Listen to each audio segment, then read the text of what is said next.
Yeah, it's case number 399 on the calendar, the matter of Fragano versus Peterson. Thank you. You're welcome, Judge. Parties have been sworn in. You may be seated, ma'am. Please have a seat. Mr. Fragano, you and Miss Peterson were in a relationship and decided to do a little commingling of your assets. Yes. Very dumb. Yes, Your Honor. Is this the first time you've ever done that with a girlfriend? Yes, we were engaged to be married. Did you get the ring back? No, she kept it. Where's the ring? She took it. Where's the I ring? have it with me, Your Honor. Good. Can I have it, please?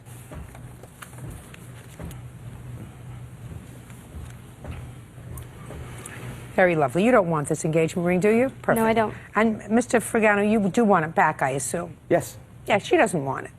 And you want it back. And you should have it back. Because we're going to resolve everything so the two of you can go your own separate ways. Thank you, Your Honor. Thank you. Okay? Perfect. See how fair I am? See how fair I I am? appreciate it very much. That's it. Don't get used to it. Yeah. Mr. Fragano, Thank you, sir. I'm a very orderly person. We're going to deal with one thing at a time. Okay. The first thing that you want is some money, because you claim that Miss Peterson sold some items of yours, I don't know, baseball cards, videos, whatever they were. Video game collection. On eBay. Yes. A system that I wholly do not understand. Nor do I want to understand it at my stage in life. Miss Peterson acknowledges that she sold these things for you on eBay because she knew how to do it, and she acknowledges she has some money that she's holding that belongs to you, right? Right. How much money are you holding from the sale of the items on eBay? It's like 6:30. Okay, so far you have $630 on your team and the engagement ring. Then you say that there is a computer, Yes. An Alienware laptop. which Miss Peterson says she does not have, correct? Correct. And you've never had it in your possession. No, I have not. So you purchased a computer online. Yes. And tell me what happened, sir, why you think she's responsible for this computer. I sold my video game collection for purchasing the laptop. Also for extra money for her birthday on November 2nd. I purchased the laptop from the seller on eBay. I transferred $645 from my account into hers to pay for the item. And I have not received the item because of her. She waited out on the 23rd, I do believe, of October for the laptop. I went there with my father. I had my evidence, which I had already showed to the postmaster. He said there's nothing he can do. It has to go to the address. So I went to the mail lady. They looked at my evidence. They said just bring it right back to the post office. Do not even let her know that it's in the mail truck. She yelled at my father, don't touch my mail. She saw the laptop in the truck, tried to get it. Her girlfriend was there as well with the kids. I called the cops. I have a police report on that as well. The laptop went back. She tried to claim it. She does not have valid ID for Jennifer Fragano. But it went back. It went back to the seller, yes, and I did contact him, and he told me over the phone that I was a sick SOB. Then you have to sue him, because he's got the laptop back. And well, your money. he told me that he was sending it back to her. But she doesn't have it, and I believe her. And you've never had it in your possession. I have not. Nor has anyone in your family. No. Okay, so he hasn't sent it back, and the seller has $645 of your money. Yes. Well, that's intolerable. So you have to sue him? Can't contact him. I got What do him you once. I sent him multiple emails. He never responded once. And I have proof of them corresponding. He made his sale private, and she made it private as well. So they're corresponding together, working together, and I know that I don't know for a fact that she has a laptop, but I do have tracking confirms up until the point where he received it. But then you saw that she didn't get it. Well, no, if he remailed it, it wouldn't be tracking confirmed no more. It would be under a I different label. guarantee he didn't remail it. You know how to reach him? Yes. Okay. Because you have a counterclaim, so this is what we're going to do. All this is very unfortunate. Probably the seller who sold the computer. And when was that? In what month? The sale of the laptop was on... Hold on. Wow, I had everything so organized. Now I'm on October. Oh, so it's recent. Yes, yes. Okay, so I'm going to entertain your counterclaim. Everything that you may get a judgment for in your counterclaim is going to be stayed until you contact the owner of the computer and have the owner of the computer send the computer to you. What? He said he'll ship it as long as somebody pays for the shipping again. Okay. So I had already agreed he to wants do to that. contact him. So he's going to pay for the shipping again. Okay. But you're going to get the computer. You're going to get nothing on your counterclaim until he has the computer in his possession. Do Okay. you understand? Yes. Is that reasonable? Yes. Perfect. Is that satisfactory, sir? Yes, Good. Now, Ms. Peterson, we're going to your counterclaim. So now you have money and you have your computer. Other than doing what I've told her to do, she can't get the computer from this guy if he's not going to send it. But she's going to try very hard because she's going to tell me what she wants from you, some of which I think she's entitled to, And she's not going to get it until you have your computer. So she's going to work real hard to see to it that you get your computer. Do you understand? Yes, Your Honor. Now, your counterclaim, Ms. Peterson, says that the two of you did a ridiculous thing. You purchased this car. You used a car of yours as a trade-in. Yes. Down payment for a car that the two of you were using together. Yes. Your Honor, I have a Sebring convertible, which is mine. I have purchased her 3 cars, a Jeep Wrangler. We're not talking about any Pontiac 3 Grand cars. Am. We're talking about the car that was used. Right, I have purchased that. I have evidence that I purchased it. No question. You purchased it. You're telling me that you used a car that was yours Yes. for a down payment on that car. Yes. Which car did you use as a down payment? 1989 Pontiac Grand Am. Was that car traded in, sir? Yes, we both signed off on it. We? Was that car in both your names? No, only in her name. So it was her car. And that car was used as a down payment on the car that you currently have. Is that right? Yes. And that was done in what month and year? July of '07. And the two of you separated in when? October. And how much did you receive as a credit for her car? $500. Is that right? Yes. And then when you separated, you took the car. She took it at first to her parents' house, and then took it to work, and I made a police report, and then went and retrieved the car. What year car is your Sebring? The Monte Carlo is the one that I had bought for her. It's a 2001 Monte Carlo. When you say you bought the 2001 Monte Carlo for her, was it a gift? No. What was it? Well, she drove my Sebring into a flooded area, and her car was acting up, and I didn't want to put any more repairs into it. So I said, let's get a new car, and I will put you on there as well so that you can pay the insurance, and it would be registered to you. She never once made an insurance payment. Her insurance lapsed. I had to put it in my name, the insurance, and I paid everything. Judge Judy continues in a moment. Who did you return the car seats to? I dropped them off by all of my belongings that were covered in used kitty litter. You didn't return it. I did. You know, you didn't. I dropped it there. Sorry. I left it there for her. Don't buy it. And later today, He's a perfect angel in her eyes. He doesn't look like an angel. He's my angel. Maybe your angel, but he doesn't look like an angel. real cases, real people. Judge Judy. Vincent Fergano says ex-fiancée Jennifer Peterson owes for the return of money and a laptop computer. Jennifer is countersuing for a car Vincent repossessed and for the value of the property inside. Okay. In any event, Ms. Peterson, you want minimally $500 back. Yes. That was the trade-in value of your car. Yes. That sounds reasonable to me, Mr. Fergano. Yeah, but I paid for everything. I understand that. You know. You don't get They get away with it, and listen. it bothers me. Hey, listen, Mr. Fergano, sometimes that stuff happens. I understand that. Usually happens where the girl is standing on that side and the guy is standing on this side. Every once in a while it happens the other way around. But she gets back the $500 as soon as you get the what? The laptop. The laptop, correct. Now, there's another part of your lawsuit, and that is when he came and took the car back from you. Yes. You had personal property in the car. Yes. I want you to tell me what personal property you had in the car. It was some belongings of my children. It's a Barbie Magnadoodle. It's one of those little drawing boards for kids to play with. Who cares? Go ahead. What else? I have receipts for that. I have receipts for car seats that belong to my children. Okay. You have 2 children? Yes, I have 2. Were there car seats in the car? Yes, I returned everything on Sunday. Sunday Which evening Sunday? after they called the cops on me and her mother told the police outrageous accusations about Just me. a second. Who did you return the car seats to? I brought them to South Locust Avenue and I dropped them off by all of my belongings that were covered in used kitty litter and... Shh. Did you bring them into the house? I or could. did you- I wasn't allowed on the property. So what did you do? You just threw them on the property? I placed them by the tree and I told Alba that they were there, the previous landlord. All you had to do was bring them to the police station. Mr. I was Fergano. escorted off the property Mr. by the Fergano, police. don't play with me, sir. You don't throw it by a tree along with your property that was covered in kitty litter and then say I returned it. You didn't return it. I did. You know, you didn't. I dropped it there. I Sorry. left it there for her. Sorry. Don't buy it. And it was only 2 car seats, 1 medical bill from Stony Brook, and a couple of toys that they used my Target card to purchase as well. I don't care whether they used your Target card to purchase it at all. The most important thing were the car seats, and you have to replace those because you didn't return them. If you took them to the police precinct and said, listen, I'm dropping them off at the police precinct, you can go and pick them up there, that's one thing. What you did was vicious. You don't get credit for that. So you're going to pay $100 for each of the car seats. They were only $30 each. Really? How do you know that? Because I purchased the one, and the other one was the exact same one as the one I purchased. And it was You $30 have from bills Target. for the car seats? Not with me, Your Honor. I can't find them. They were in my Target. within a year and a on my half. Target card. I've had the car seats. How old are your children? 3 and 4. And I've been dad for the past 2 years. Okay. The last day, them screaming, "I want my daddy."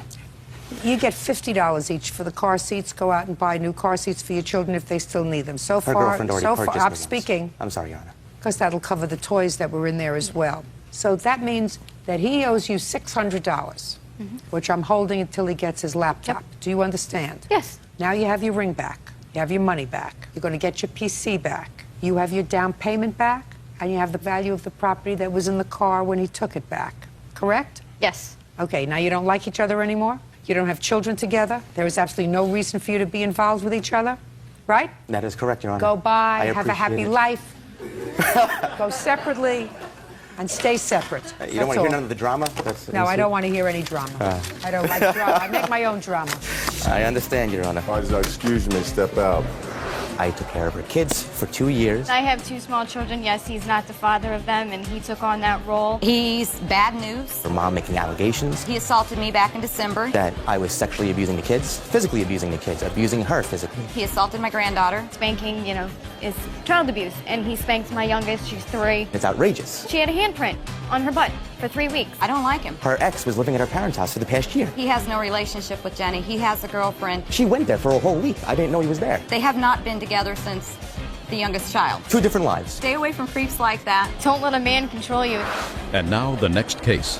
All parties in the matter of Mentier versus Mentier, step forward, please. 22-year-old Catherine Mentier is suing her mother-in-law, Melissa Mentier, for unpaid loans to buy a dress and to pay for a plane ticket to New York.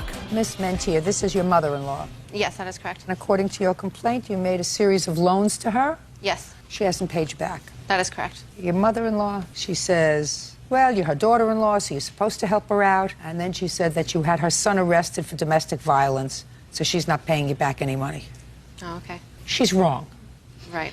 When did you have her son arrested? I didn't have her son arrested. Was he arrested? He was arrested. I did not have him arrested. Was there a domestic violence incident? No. No domestic violence actually occurred, though that was the allegation. Well, tell me why she thinks she would blame you for having him arrested. Because anytime anything happens with her son, it's my fault. Where's her Her son? son is right here. This That is would my be you? husband. Yes. He's a perfect angel in her eyes, so he couldn't do anything wrong. He doesn't look like an angel. He's my angel. Maybe your angel, but he doesn't look like an angel. How many times have you been arrested? That would be Stand up when you talk to me. that would be my first time being arrested. For what? I was arrested for the domestic violence, but Domestic violence on whom? my wife, I guess. Well, what happened, sir?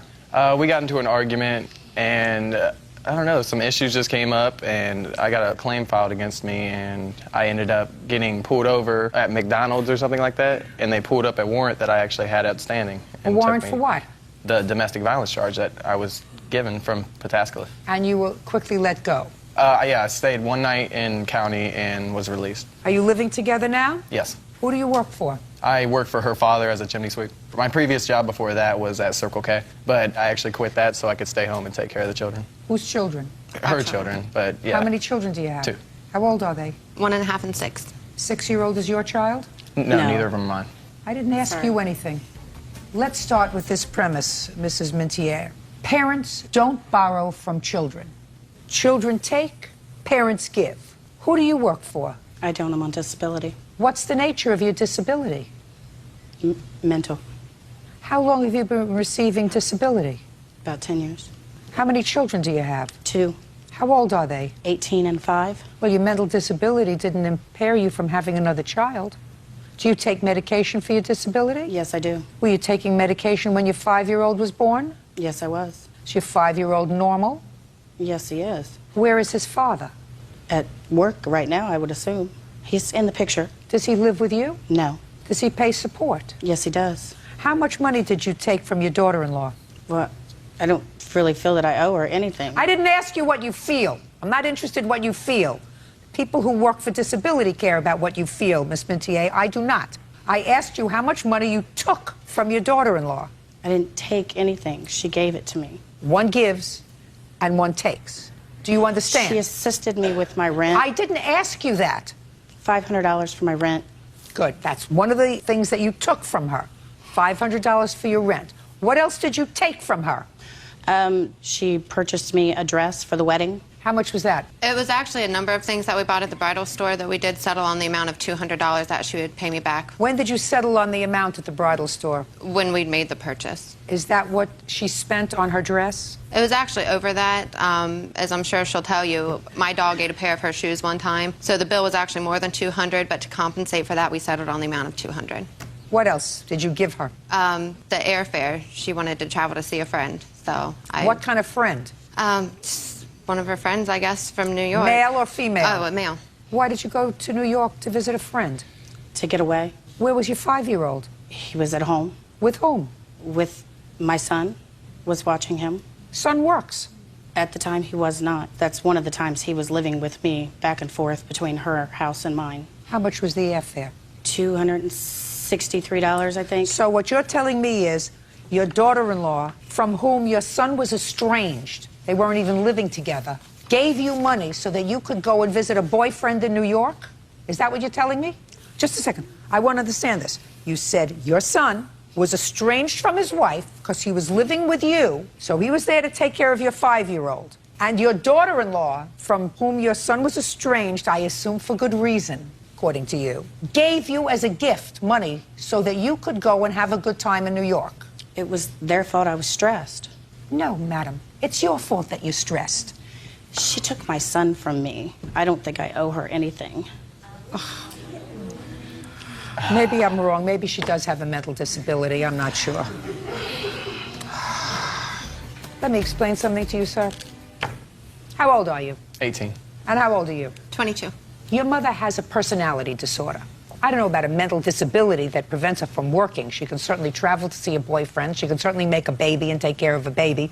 So as far as mental disability is concerned, I think the only people who have a disability are the people who decided that she deserves disability. That's not what I'm here to make a decision about. You have to make a judgment. You got married? Yes. You plan on staying married? Yes. Good. First of all, this is a court. It's not a basketball court. So when you come to court, you look like an adult. You don't dress like a baby. Do you understand? Yes. You're dressing like a baby to come to court. I apologize. Yeah. Do you have anything else to wear in your wardrobe? Yes, I do. Well, then you should have worn it. You owe your daughter-in-law $963. Pay it! Parties are excused. You may step. That's case number 233 on the calendar in the matter of Calderon Vasquez versus Trujillo. Thank you. You're welcome, Judge. Parties have been sworn in. You may be seated. Why don't you folks have a seat?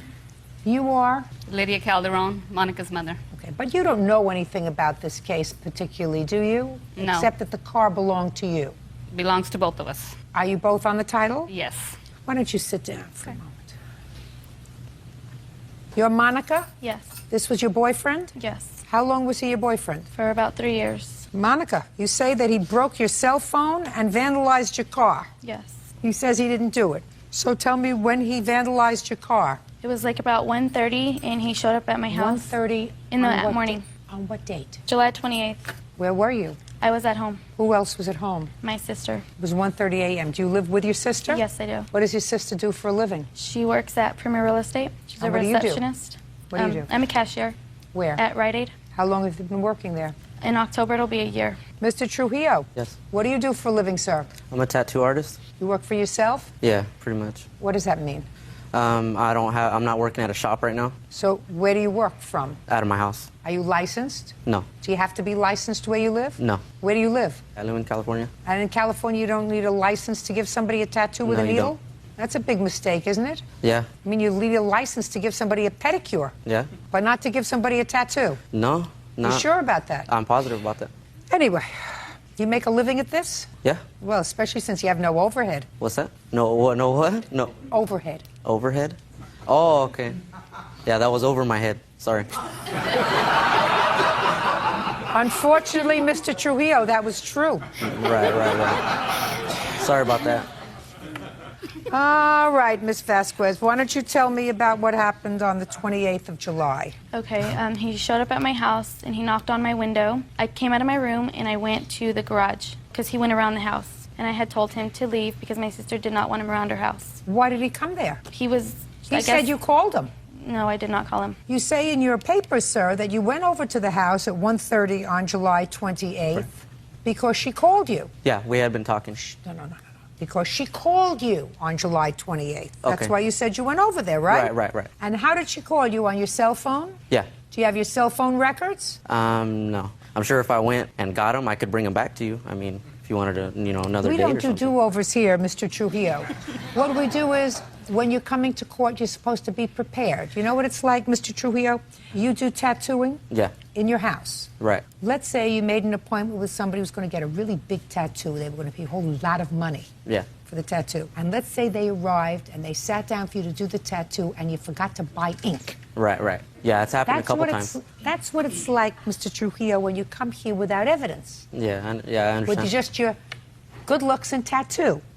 That's what happens. You're supposed to bring evidence, bring proof. So we have no proof that she called you to arrive at her house Right. 1:30 in the morning. Yeah. And so you went outside and you told him to disappear. Yes. And what happened? And by that time, my sister had came out because she heard the knock because our rooms are right next door. And she had went out and told him to leave her house because she was going to call the cops. Why was she going to call the police? Because the incident with the phone. Oh, so the incident with the phone happened first? Yes. And that happened about a month before? Yes. Why don't you tell me what happened? Okay, I was at work, and I get out of work at 10, and he showed up at my work, so I left. Had you not been seeing each other? No. Right. And I left my work, and he followed me down the street, and he was telling me to pull over, and he was next to me in my car. And so I pulled over because he was coming closer to my car, and he had said that if I didn't pull over, he would go to my house and, break windows. And so I pulled over, and he had got my phone to check it for what, I don't know, we weren't together. And I was telling him to give me back my phone, and he was like, "You want your phone?" So he cracked it in half and gave it to me. And so... Had he been drinking? Yes, he had a beer in his car. Who else was in the car? He was by himself that night. You got to get a job out of the house, Mr. Trujillo. Okay. Listen to me, sir. First, I want you to tell me who these people are that you brought with you to court today. I brought my dad to court with me today and my brother Fabian. This is my dad, Johnny, and Fabian is the other. Yeah, and you all live together? No. Do you live alone? No, I live with my uncle. Why? Because my dad has recently moved, and he had moved in with someone else, and there wasn't enough room, so I actually went to live with my uncle. And where does your brother live? With his grandpa. How old are you? I'm 18. How old is your brother? 19. Who did your father move in with? His girlfriend. Was there a time you were all living together? At one time, yeah. When was the last time you lived together with your father? About 2 months ago, I lived with my dad in Visalia. And your brother also lived with your father? No. My brother has always lived with his grandpa in Tulare. Did you break her phone? No, ma'am, I didn't. Well, tell me what happened, Mr. Trujillo. Me and Monica had been seeing each other before this incident with the cell phone happened. We had been talking, and we had been texting each other, and she had told me that she got out of work at 10 o'clock, and that if I wanted to see her after work. And I said, okay, cool. I had the car, so I said, okay, I'll meet you at Taco Bell. So we went, and we met at Taco Bell parking lot, and we were there. Everything was fine. We were talking, hugging. Everything was cool. And then a call comes through on my phone. And when a call comes through on my phone, it was a ringtone, as, the ringtones, like I know you've heard them, like the lovey-dovey ringtones, like the, you know what I mean, like the guy and girl together ringtones. You know what I'm talking about or no? Like, I mean, I could sing one. Special song or something. Like, I mean, I could sing one for you, if you want me to sing one. No, I'm just kidding. Anyways, at the time when that had happened, we were both kind of looking at each other because I was already like, okay, something's wrong, I messed up. So Monica had... Yeah. Yeah, so at that time, Monica had snatched my phone out of my hand. And when that had happened, she snatched my phone, and I reached for it back. We kind of got into an argument, a little conflict, you know what I mean? And Who was calling you, Mr. Trujillo? Just a friend. Boyfriend or a girlfriend? It was a girlfriend. The timing was really terrible. Yeah, it wasn't expected. It was messed up. Yeah, it was at the right time. So when that had happened, I was leaning up against my car, and Monica had thrown my phone at me. But when she had thrown my phone at me, somehow, and you can tell she has little hands. I don't know how she had both phones in her hand, but when she had thrown it at me, my phone rolled over the car, the hood of the car, and her phone hit my car and broke. However it broke, it was snapped in half, and that's basically what happened. When he met you at Taco Bell, Had you told him that you were going to be out of work at 10 o'clock? No, he called my work around 10 and he said, I was around the corner. He goes, I'll be there right now. And I was like, I'm going home, I'm leaving. And at that point, my boss had opened the doors to let me leave earlier than everybody else because I had told him. And when I got in my car to leave, he was already at the corner, and that's when he just followed me. You think if I called her boss would say that they opened the door and let her out a little early? No, I don't. You don't think so? No, I don't. Judge Judy continues in a moment. And I understand that there were other people with him. His father and his brother. Two geniuses. And they were all drinking. Well, they can't live together, so at least they can drink together. I guess that's what family's all about.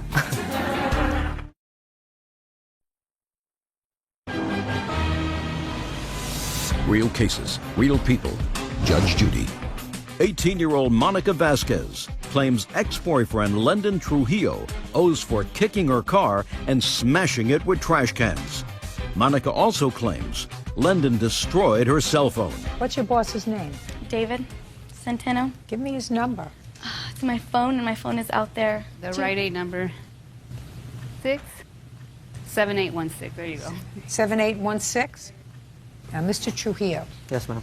I want you to listen to me very carefully. Okay. When somebody tells me a lie once, I tend to disbelieve everything that they say, especially when I have to get my rather sizable keister off this chair and go in the back to make a telephone call. Do you understand? Oh, yes. Now, I am prepared to do that. Okay. Unless you want to revise your version of the cell phone events. No, ma'am. No, not at all. Okay, so let's call Mr. David, because he doesn't have any clue that I might be calling him. He is going to tell me whether or not he let her out early because you were going to come over. Right. Okay. Let's see. Okay.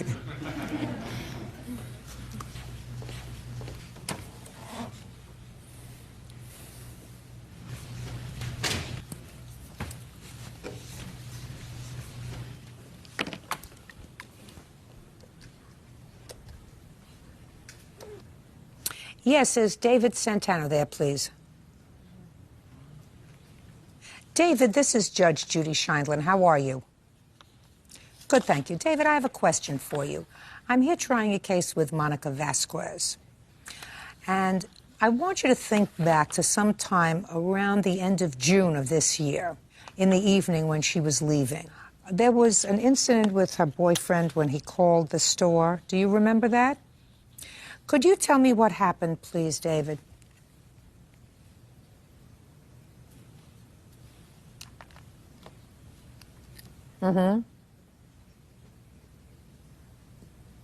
Okay. Wonderful. David, you're a very, very nice man for speaking to me. I appreciate you taking the time. Thank you. Bye-bye.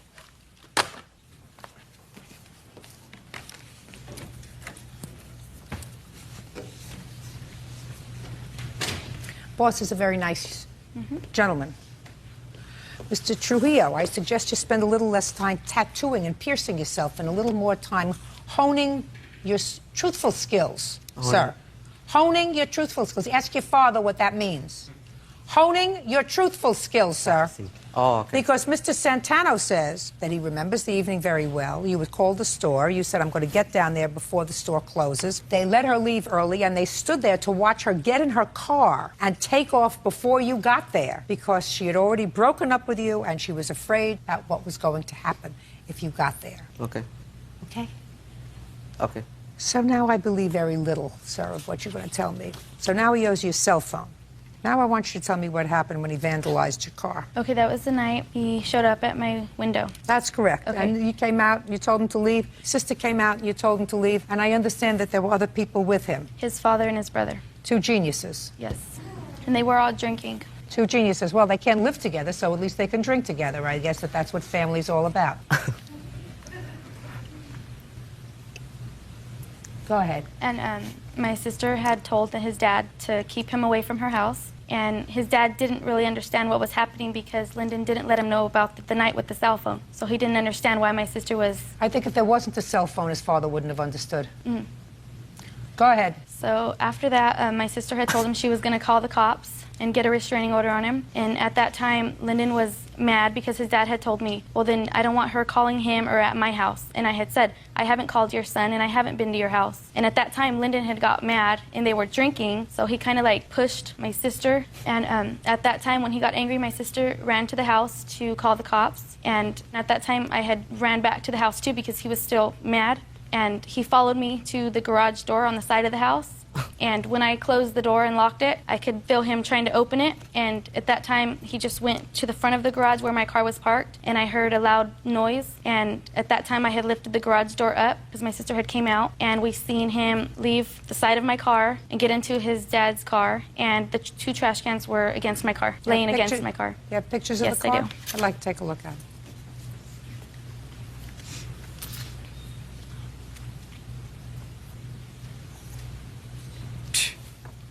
Outrageous. When did you purchase this car? Last year in November. Bought it yourself? My mom helped me. Who pays for it? I do. Paid the insurance too? Mm-hmm. Stand up next to him. You came here, you might as well stand up here. What were you doing out with your son at 1:30 in the morning? We had went to the club. What club? El Presidente. What were you doing at the club? Dancing. And drinking? I was, yes. With whom? Females. All different kinds? Pretty much, yeah. So if you were dancing and drinking with a whole bunch of females, you weren't watching what your two sons were doing? Actually, he was on his cell phone the whole time we were there, text messaging and back and forth. And I went to him and asked him, who are you texting? And he said, Monica. So And that's what he said to you? Yeah. That's what he said to you, but you don't know that that's true. No, but If I may, Your Honor? Yeah. The day before the cell phone incident had occurred, Yeah. she came to my house, and my dad was coming up from work, and she was coming downstairs. I was walking her down to her car. And? And that's why I don't understand really how it could go from her being upstairs in my house and me and her being together in a relationship or working things out, and then to... Well, were you working things out or were you in a relationship, sir? No, we're working things out to be in a relationship. So what did you go there at 1:30 in the morning for? Because we had been texting each other. We had been texting and talking to each other, and... Did she invite you there? Yeah, I had her on speakerphone because I was the designated driver. Yeah, she had told him. Yeah, she was in the car. She knew that the speakerphone wasn't on. That her sister was asleep, the kids were gone, for him to go over there and visit to see her. And what were you going to do? I just sat in the car because I was drinking. You, and what about him? He was in the back seat. So the two of you were just going to sit there in the back seat of the car, Well, in the actually, front seat yeah. of the car, while he went inside to visit with his girlfriend? They didn't go inside. They stayed outside in the driveway. Fine. So he goes over to see Monica, and how did her car get dented? When we got there, Monica had stepped outside. She was walking towards her car. We pulled up, and she went like this, like waved us over there. We all three got out of the car, walked over. She showed us a dent on her car and said that she had got into an accident with a motorcyclist. And me and her made a few comments back and forth because I had just recently wrecked my Harley. And I had told her, so anyways, we said a few statements back and forth. And then me and Fabian went back and got back in the car. They stayed there talking, hugging, kissing until Marie came outside. And Monica flipped the whole script when Marie came outside because she was upset. Were you at his house the day before? No, I was not. Yeah, you was. No, I was not. Yeah, you was. No, I was not. When you send a text message, could you save those things? They stay for 14 days. Huh? You can lock them. Save them, right? Yes, you can. Show me.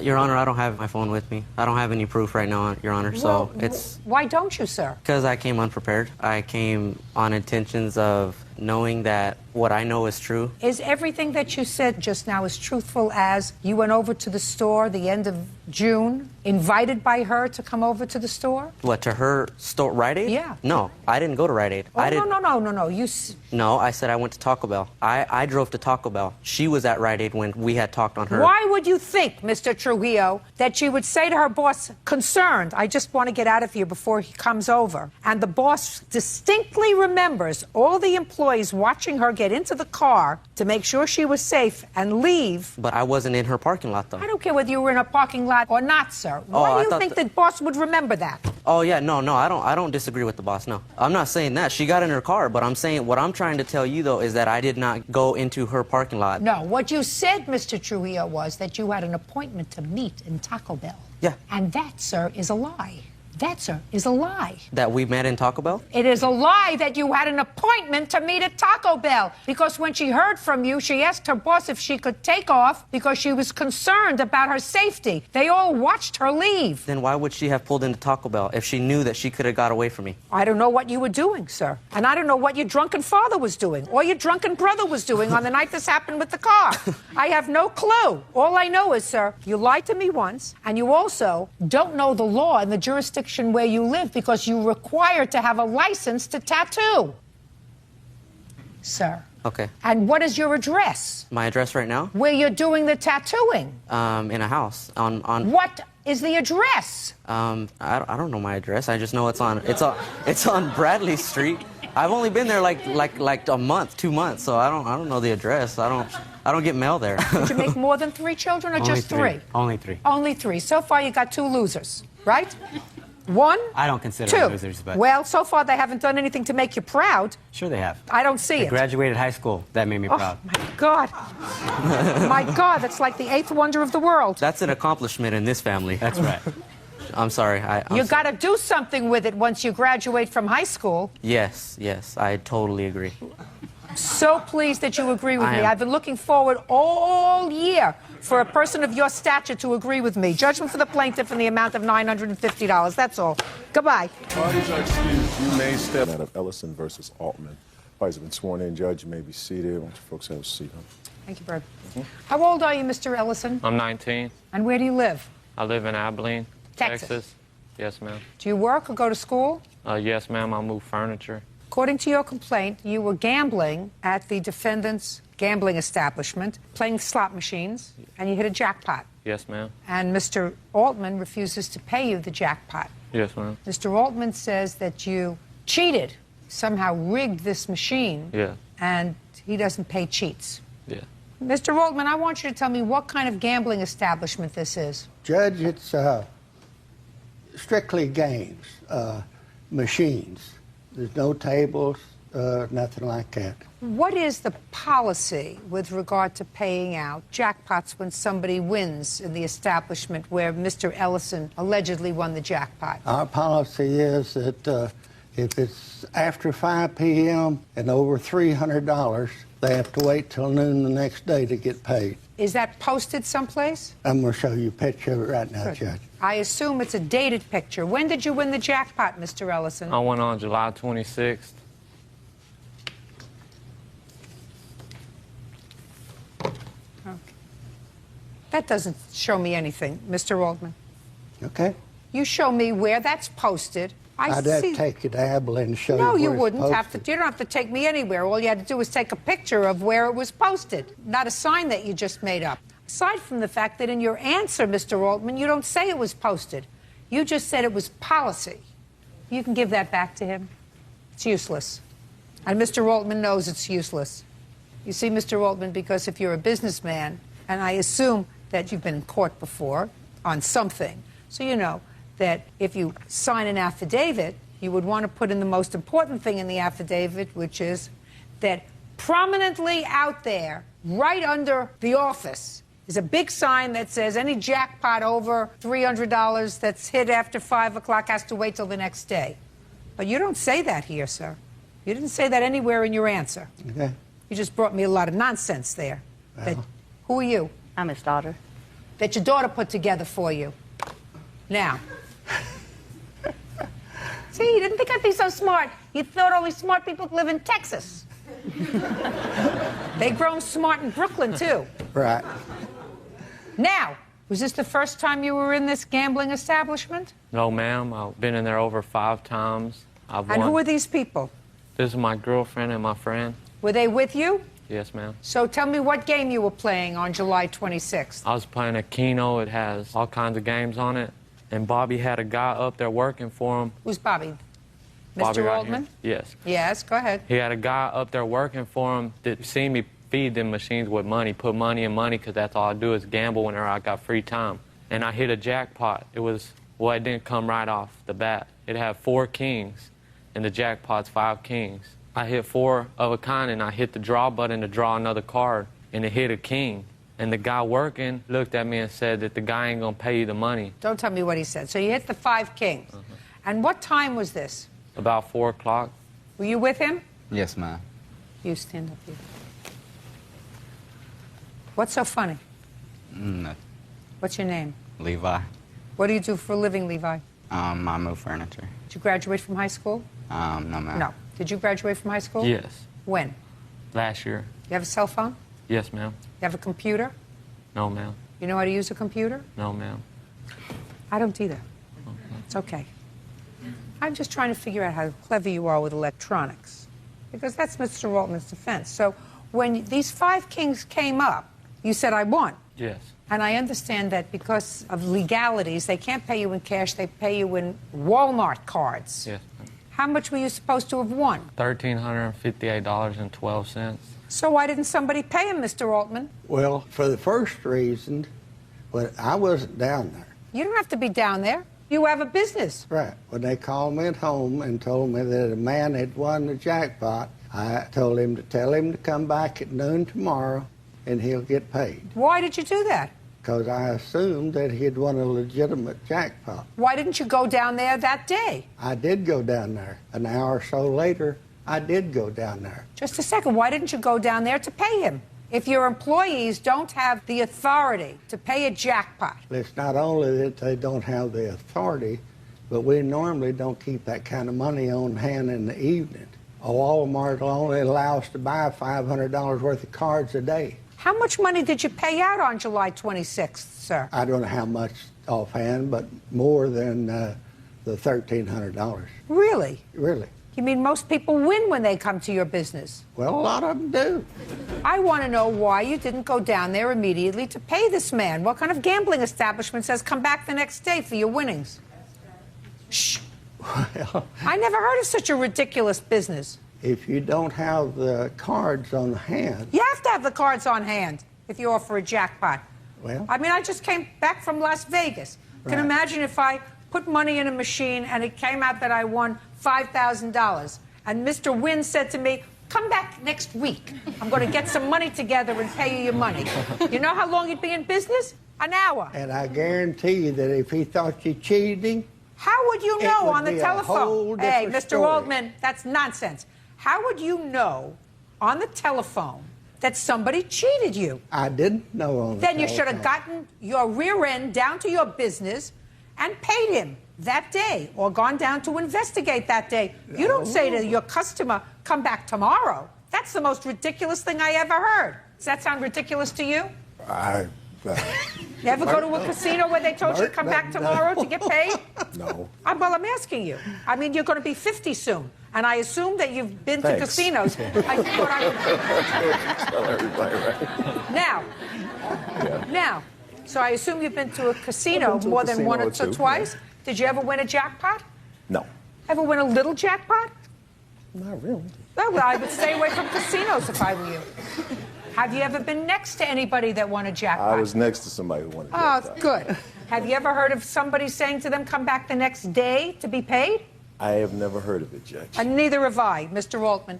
And especially since you say to me, I have to find out whether he's cheating or not. It would seem to me the best way to find out if somebody cheated you is to go down there that moment and look at the machine that moment, not the next day. Now, Unfortunately, when they called me, I had no idea who it was or whether or not they was cheating. I Mr. only Altman, you knew sound that- ridiculous. I only knew that when I went Sound down there. Ridiculous. Well, I'm sorry about You that, sound, Judge. Mr. Altman, ridiculous. I'm because sorry about you that. went down there an hour later, you say. So clearly you could get yourself down there within a relatively short Absolutely. period of time. Why did you tell him to come back the next day? Because that's our policy to come back Baloney. the next day. Baloney. That's baloney. Had nothing to do with I didn't have enough cash on hand. You're making up excuses as you're going. I wanted to see whether he was cheating or not. Now, you prove to me, in a way that I'm going to understand it, put your hand down, that he cheated on that machine. Show me. Machine has two sets of brains, one on the outside, one on the inside. Two sets of There's brains. the picture of the inside brains. Go ahead. And if you look at it on his particular game, it shows that he only won $212.84. Not only that, but the game above it showed the hopper jam, The game below it showed configuration error.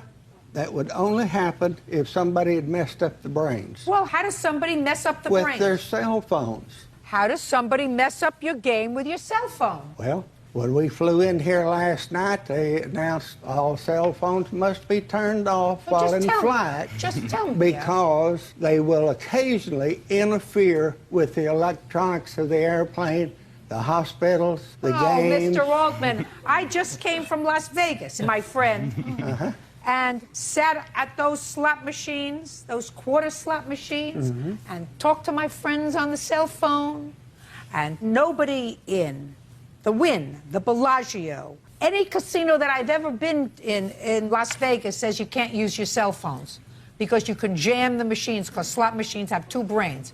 Your slot machines have two brains. Mr. Ellison only has one. Right. So far, you have convinced me of nothing except that you don't want to pay for this jackpot. That's the only thing you've convinced me of. I've paid plenty of jackpots that had nothing to do with the money. Nothing whatsoever. You owe him the money, Mr. Altman, and if you don't like the casino business, get out of it. I would have a lot more respect for you if you said, well, my manager called me and said somebody won a jackpot. First of all, that shouldn't have been a revelation requiring a telephone call to you. People win jackpots. That happens. And if they won a jackpot, you should have said he won the jackpot. Please pay him. And if you said he didn't have enough cash or enough cards to pay him, which is another lame excuse that you gave me, you say, well, give him what you have and tell him to come back the next day. You didn't say that at all. You said, I'm not coming down. You did manage to go down an hour later because he threatened to call the police. So you went down an hour later. When you got down an hour, and he did call the police. And when you got down an hour later, then you said to them he cheated. And it's obvious that you don't have a clue what's going on in the casino business in Texas. It's well, different Mr. from Altman, Las if the heat It's in the different kitchen is from too Las hot for you, Vegas. sir, don't be in the casino business. Judge Judy continues in a moment. And later today, Explain to me, sir, this $8,000 outlay of money. Stacy had called me right before October, I believe in... Listen to me. Yes. I'm not interested in your social history. Just get to the car. Timothy Ellison says casino owner Bobby Altman refuses to pay up on a jackpot. Bobby claims that Timothy rigged the machine. Now, Mr. Altman, if you're in the casino business, sir, you got to do it right. And you have to make it appear as if you're doing it right, which is if somebody ostensibly wins a jackpot in one of your casinos, and if you have a policy that they can't pay unless you're there, then you get yourself there. You don't tell the winner of a jackpot, you come back the next day. When? You've got control over the machine in that 24-hour period. Who knows what you could have done to the machine? Why would he leave his jackpot? Say, I'm not leaving this machine. I'm standing right here. If I'm not here, my husband's here. Mr. Altman, you did the wrong thing. You owe him $1,358. You pay him. That's all. Parties are excused. You may step out. The old man, he's just a scam artist. That's what he does for a living. He's a local dopehead and a local thug out there. If I was a dope head, I wouldn't go in there and spend $1,000 in that casino. We'll never go to that casino again. No, he's not allowed back in my casino. Oh, I ain't worried about it. No, his days are done there with me. He still loves Judge Judy. I watch her every day now for years and years and years. And now the next case. All parties in the matter of Russell versus Russell. Step forward. Stacy Russell is suing her ex-husband, Glenn Russell, for an unpaid loan to buy a 2000 Land Rover. Mr. Russell, according to your complaint, you and the defendant were married, divorced. Sometime after the divorce, Mr. Russell moved back in with you. According to you, he moved in just to sort of help out financially and be closer to the boys. You have two boys together, is that right? Yes, Your Honor. According to Mr. Russell, you moved back in together with the expectation of trying to put your family back together. Yes, Your Honor. Be that as it may, subsequent to the divorce and while you were living together in this manner, you claimed that you loaned him $8,000 in order for him to purchase a car. Several months after he did purchase the car, which was titled in his name, the two of you separated, things didn't work out, and you want your money back. Mr. Russell says there was never any expectation that you would be getting this money back. Yes. You were living together as a family at that point, and there was never any loan agreement. That's wrong, Your Honor. When did you advance him this money for the car? January 18th, 2007. like to see the proof of that, please. Yes, Your Honor. I have a canceled check, and I also have a transaction history from my mortgage company where the money came from. This was a loan, Your Honor. This was not a gift. That's why we're here. That's something that I'm going to make a decision about. Okay. What were the terms of the repayment in January of 2007? That Glenn would pay me $200 a month until the entire $8,000 was paid off. When did he make his first payment? He never made a payment, Your Honor. When did he move out? He moved out in March of 2007. Well, what did you do when he didn't make the first payment in February? He just gave me some excuses as why he didn't make it, and he was having financial trouble. He said, don't worry, you'll get your money. And then March came, he suddenly moved out. I found out from our youngest son that he just moved out without a word. When did you sue him? I pursued suing him after I moved our family to California. Why didn't you pursue suing him before you moved out to California? I don't know, Your Honor. Glenn hardly even pays child support. I only get $100 every 2 weeks for both of our children. I certainly wouldn't loan him Mr. Russell? money. Yes. You acknowledge that your former wife paid for this car. Was the entire amount of the car $8,000? Yes, Your Honor. Where did you buy the car from? From a private individual, Mr. Did you make a check payable to him? No, Your Honor. It was cash. You have a bill of sale for Mr. No, Your Honor. I did not bring the bill of sale with me. I do have the title, but nothing here that says the actual sale price of the vehicle. What kind of car was it? It's a 2000 Land Rover, Your Honor.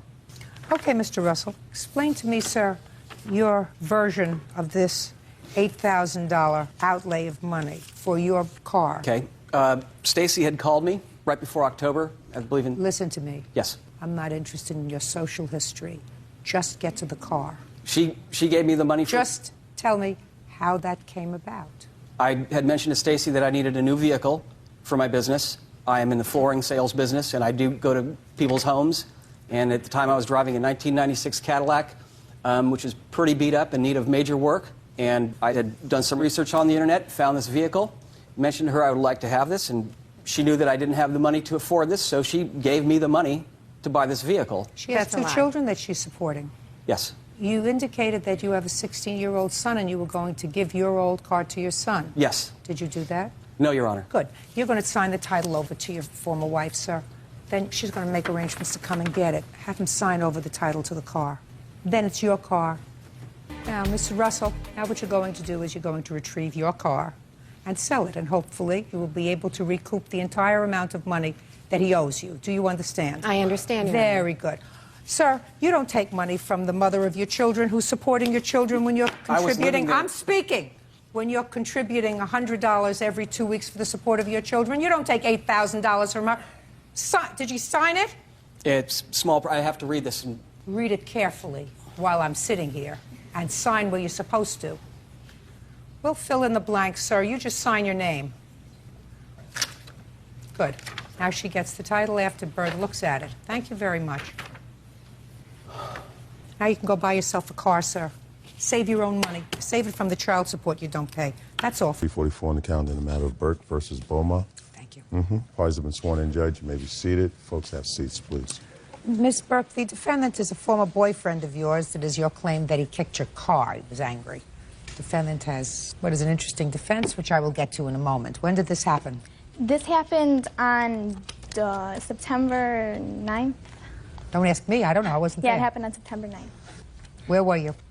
We were driving, and it happened in a parking lot in Racine on in Fazino's parking lot. Well, tell me about it, Ms. Burke. Tell me slowly. Okay. We weren't going out at the time, so I said I was going to keep a civilized relationship and take him to find some jobs at the mall. So we went to the mall, and he got some applications, and on the way back, he was going through my CDs in the back of my car. He was sitting in the back? He was sitting in the back. You were driving? I was driving, and my witness was in the front passenger seat. Go ahead. So he was going through my CDs, and he stole from me in the past, so I told him to stop going through my stuff, and he refused. So What did he say? He says, no, I'm not going to quit going through your stuff. So then I pulled the car over, and I said, well, then get out. And he says, no, I'm not going to get out. So then I said, okay, and I got out of the car, and I moved the seat because it's a two-door car, so I moved the seat so he could get out. And he said, if I get out, I'm going to mess up your car. And I said, okay, then get back in. So I kind of pushed him back in the car. How did you push him? He was halfway out of the car. And you pushed him back in? Because he said he was going to mess up my car. I just kind of pushed him back in the car. It was nothing serious, you know. I didn't do anything to hurt him. I just didn't want him to mess up my car. So then he got out, and then he pushed me out of the way. And then I pushed him back into the car. Now, how did you push him back into the car? I just kind of pushed him. Go ahead. And then he kicked the car, pushed me out of the way one more time, kicked the car, and ran. Okay. Now, Mr. Boma, you acknowledge that you kicked the car, Yes. but you tell me your version of the events, sir. Well, You were going through her CDs in the back of the car. Yes, because we were going out for about a year and a half, and I had gave her some of my CDs, and you know we was going through some difficult times, so you know we was fighting. And So you were looking for your CDs. my CDs. And she told you to stop, and you said no. She stopped the car. She said, get out. That's where we're up to, because that you agree with. Yes. Okay, now you tell me your version of the events from that point, sir. Okay, and then as she told me to step out of the vehicle, she told me to get out. I said no. I had gave you money to take me to these places and back to my house. She said it the second time. I was trying to get out of the car, and then she had pushed me. That's when my witness came in. He seen that. Don't tell me what he saw. Then I got out of the car, and then she had pushed me, and then she slapped me across my face. And she slapped you? Yes, and then that made me angry, but I know I'm not to hit a woman. You know, I was raised really good not to hit a woman. So then after she smacked me, instead of hit a girl, take out my frustration, I had kicked her car. At what point did your witness come on the scene? When he was driving down the road. He was driving down the road. Yeah, go ahead. And he was like a few cars behind, like about 5 cars behind. Keep going. And he thought that I might be with her, so he was following to see if I was with her, and then he seen that. Don't tell me what he saw. I'm just asking you where he was. He was coming down the same road, but he was a couple cars behind, so as I stepped out of the car. He pulled into the parking lot. He didn't pull in the parking lot. He didn't? No. He was just driving by. Yes, and he recognized. He was driving by. It was a traffic jam. Tell me your name. My name is Caesar Angeles. I was like 6, 7 cars behind him. I seen him driving. He called me earlier in the day. I was at the studio. And I seen him. What studio? Greenhouse Records. We rap, so, you know. Who raps? Me and our crew. What about him? No, he's just my guy. He's my son's uncle. So I know him. And then I was following him. I seen him driving, and I was following him, and it was like a traffic jam right in Fasinos. It's a busy intersection. And I was in the traffic jam, and I seen it all happen. He was trying to get out the car, and she pushed him. She pushed him really hard and smacked him. And I was like, dang, what's going on? And I looked at her, and I was like, and I was right there, right in front of Infocino's. She smacked him, and then all I seen, he smacked him, and then he said something to her and kicked her car. And then the traffic jam stopped, and I had to keep on driving, and I turned around, and then I came back and picked him up. Step up here. Tell me your last name. Ashman. You were in the front passenger seat, is that right? Yes. Did you see Miss Burke slap the defendant? Yes. Of course you did. You slapped him in the face. Good girl. Have a seat. How come you left that out, Miss Burke? It all happened so fast. Miss Burke, how come you left that out? I didn't mean to leave it out. I may have slapped him in the face, but I wasn't intentionally trying to slap him in the face. I was trying to push him away from me because he had pushed me. No. You intentionally slapped somebody in the face. I didn't intentionally slap him. Yes. The same way you intentionally slap someone in the face, that's the same way you intentionally kick a car. But he pushed me, and I don't appreciate No, you pushed him first. I didn't push him first. Yeah, I tried to get him back in the car. Listen to me. You just testified that you pushed him first. That's what you testified to 2 seconds ago. Because he threatened me.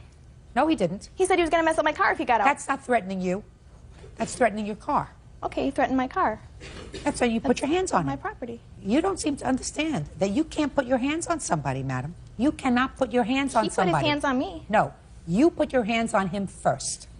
And just because he's a male and you're a female, that doesn't give you an advantage. He hit me before. Listen to me. I don't care about before. I care about that day and what you say to me here today. Okay. And if what you're telling me is what it seems you're telling me is you're allowed to put your hands on him, but he's not allowed to put his hands on you. No. Well. If somebody hit somebody, somebody should hit him back. And if somebody pushed me, He has no right to push me in a way I felt uncomfortable. You pushed him first. I just kind of pushed him back in the car. I didn't want him to get out, and and you pushed him first. But he did agree to pay me. I have it on tape. You pushed him first. I'm trying to get you to talk about the truth. Okay. And to have some understanding that you can't put your hands on somebody. I understand that, Your Honor. Because if you put your hands on somebody and they react badly, pay attention. You're thinking instead of listening. You are not receiving. I want you to try to receive. I understand that. You can't. You understand what? I understand that I have to receive what you're telling me. And what am I telling you? That I have no right to touch anybody. Because what happens if you put your hands on somebody? They react. And what can happen if they react? They can kick my car. Or hurt you. Or hurt me.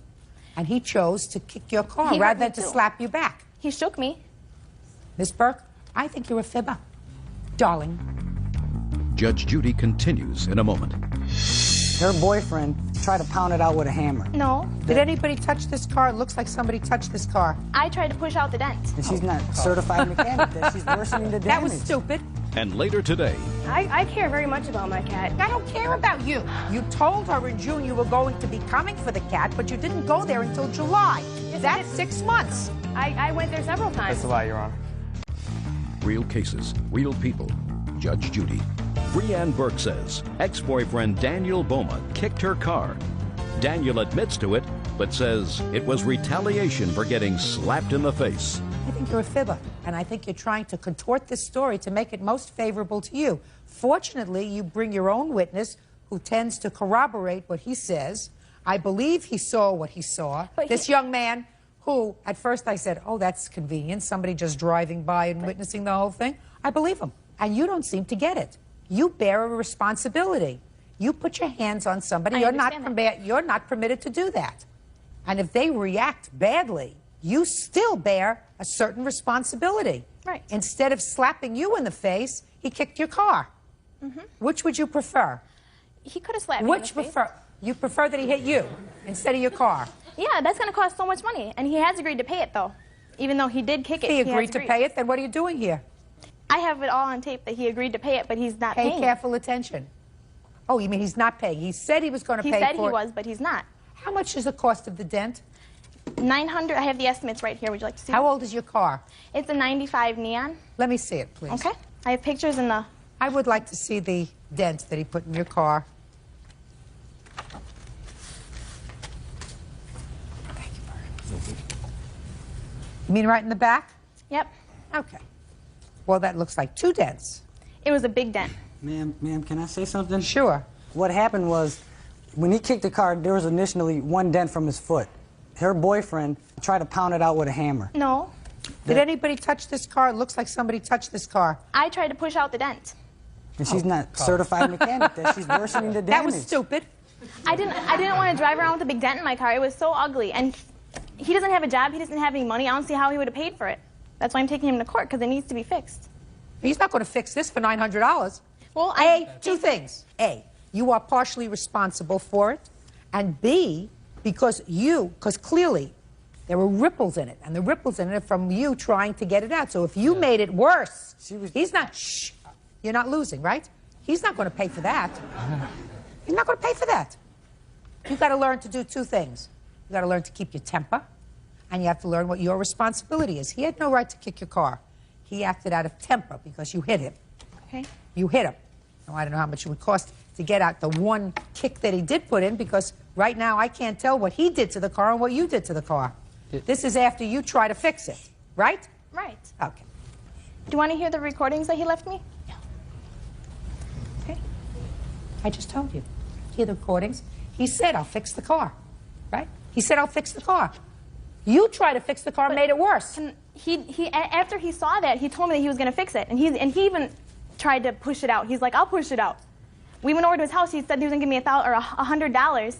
And he even tried to push it out. He's like, let me try to push it out. I can help. Just a I can second. fix Was it. that before or after you did? After. Okay. At most, getting that 1 dent out of your car, if done properly at the beginning, would have cost you $600. At most, not $900, $600. Somebody takes a plunger and pulls it out of the car, and then it's finished.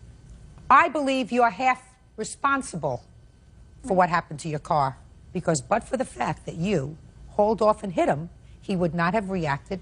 His temper would not have flared up. He's responsible for that, but so are you. I'm responsible too. You're right.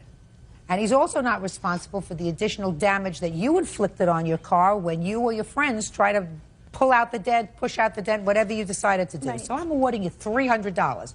If you can get your car fixed for $300, so be it. Otherwise, looking at this little dent in the back, which does not prevent it from being driven, will be a constant reminder. You keep your hands to yourself. Okay. Because just because you're a woman does not mean you can get away with putting your hands on somebody, because you put your hands on somebody, they're gonna hit you back. And he should keep his hands off me too, because I am a woman and he's a man. And he's been hitting me a lot in the past, and I would appreciate that. Would you escort me out? Sure. Parties are excused. You may step out. I was just really upset for the fact that she can hit me, and then, I know I can't hit her because I'm a man. Well, you did. I think he's just mad because our whole relationship was just based on me feeling sorry for him. Car wouldn't have got kicked, she wouldn't have touched him. And now the next case. All parties in the matter of Damaris versus Harrington, Adinolfi. Step forward, please. 20-year-old homemaker Shannon Damaris is suing her former friends, 19-year-old salesperson Holly Harrington and 22-year-old car salesman Tony Adinolfi for the return of her cat, Smokey. Okay, Mr. Maris, you had a cat. Your cat's name was Smokey. Something happened, you had to move from where you were living, you couldn't take the cat with you. You asked the defendants, who were friends of yours, if they would take care of your cat for a while. That while turned into a long while, and now you want your cat back, and they say it's not your cat anymore. It's our cat. Right. Right, okay. So I need some facts. When did you get Smokey? Smokey was given to me about 3 years ago. What do you mean about 3 years ago? Let's get a month and year. November of '99. By whom? My boyfriend's brother. As a kitten? They had him as a kitten, and then they gave him to us, yes. But you didn't get him as a No, kitten? I didn't get him as a kitten. When you say he was given to us, you were living with your boyfriend at the time? Yep. So the cat was given to your boyfriend? He was given to us as a couple, yes. And then you got custody of the cat when you separated? We never separated. So you're still together? Yep. Oh, that's so interesting. When did you give the cat to the defendants? I had given the cat in her custody in the middle, probably around the 15th of February. And when did you ask for the cat back? I asked for the cat back in June. That's a lie. Let's say you asked for the cat back 5 months later. Where were you for 5 months? I had asked for the cat in June because on my birthday, which was July 21st, is when I attempted to actually get the cat. But That's July. Yeah, So I that's had 6 months attempted in later. June to get the cat. I said, I'm going to be taking the cat, and she just kind of put her head down and walked away. Fine, so then you didn't do anything in June, so the first time you tried to get the cat back was in July, which was 6 months later. Where had you been for 6 months? I had been living with my parents. My landlord at the time, I had to move in with my parents, and the landlord didn't allow it because we had 3 pets already. And when my dog died, that kind of gave me an opportunity to bring another animal in, and my landlord allowed that at that time. Where was the boyfriend? He's incarcerated. When did he become incarcerated? On January 24th of 2002. Is that why you lost your apartment? Yep. Okay. How many animals do you have now? We have 2 cats. Did you have those 2 cats before? Those are my parents' cats. Well, where are you living now? I'm living with my parents. And these 2 cats that are your parents' cats, have they ever lived with Smokey? No. They have not? No. Why would you want to take this cat back now? Because now we're talking about almost a year later. The reason it's a year is because they dragged it out, basically. I attempted to get. I told them in June that Listen to me. July is when you first. That's 6 months. We're not talking about bringing home a sweater or 4 new tires. According to the defendants, it was supposed to be a short-term arrangement for a month, and you were also supposed to give them some money to take care of the cat, which you never did. Is that right? That's correct. No money, no vet bills, no food, no anything else. But more importantly, you're treating this as if it was an inanimate object. I care very much about my cat. I don't care about you. I don't care about you. You have a cat. You disappear for 6 months. You're out of the picture for 6 months. That animal has bonded with a new family. And now you say a year later, I want my cat back. I attempted to get my cat back, and they dragged 6 months later. No, about 4 months later. No. There was no agreement of how long. The thing is, I couldn't take care of the cat at the time, and me and my friend came together, and she said, I will help you out. Who are you? Can I say something? Who are you? I'm her witness. To what? To what happened about the agreement and everything. She wasn't even there, Your She Honor. wasn't even there. She was there. No, she was well, not. Come on. When were you there? Your Honor, technically I wasn't there for the agreement, but... Sit down. Then I'm not interested in technically. If technically you weren't there, this is a court. This is technical. You're suing for $500. You're not getting the cat back. How much is the value of the cat to you? He's part of me is what he's the value of it. Part of you. When something is part of you, like a child, then you don't give it up for 6 months. I didn't give it up for 6 months. I attempted to get my cat, and they dragged it out. And I offered them money. You're not following, madam. What you did was tell me the cat came into their possession in February. You told her in June you were going to be coming for the cat, but you didn't go there until July. Yes, That's 6 months. I went there several times, and I visited with the cat and everything. Just a and second. she never mentioned Just wait a ever. second. Did you go to visit the cat every day? Not every day, about twice a week. About twice a week I'd hang out over there. That's a lie, Your Honor. Sure it is. Case is dismissed. Some parties have been sworn in, Your Honor. You may be seated. Folks, have seats. Who's going to speak on behalf of Elite Limousine? I will. Good. Tell me your name. I'm Deborah Williams. Well, it's an interesting case. You provided limousine service for the defendant's wedding, picked up the defendant, and I assume the wedding party at the church and took them to where they had to go. Your bill for the evening was $795, something like that. Yes, Is that right? Yes, ma'am. The defendant refuses to pay. The defendant says that it was very nice of you to send the limousine. She never hired you. Correct? Yes, ma'am. Okay. When were you married? October 26th. Where? At Zora United Methodist Church in Greer, South Carolina. How big is this town in Carolina? It's not a very big town. How many churches are there? Probably 30. Was this on a Sunday?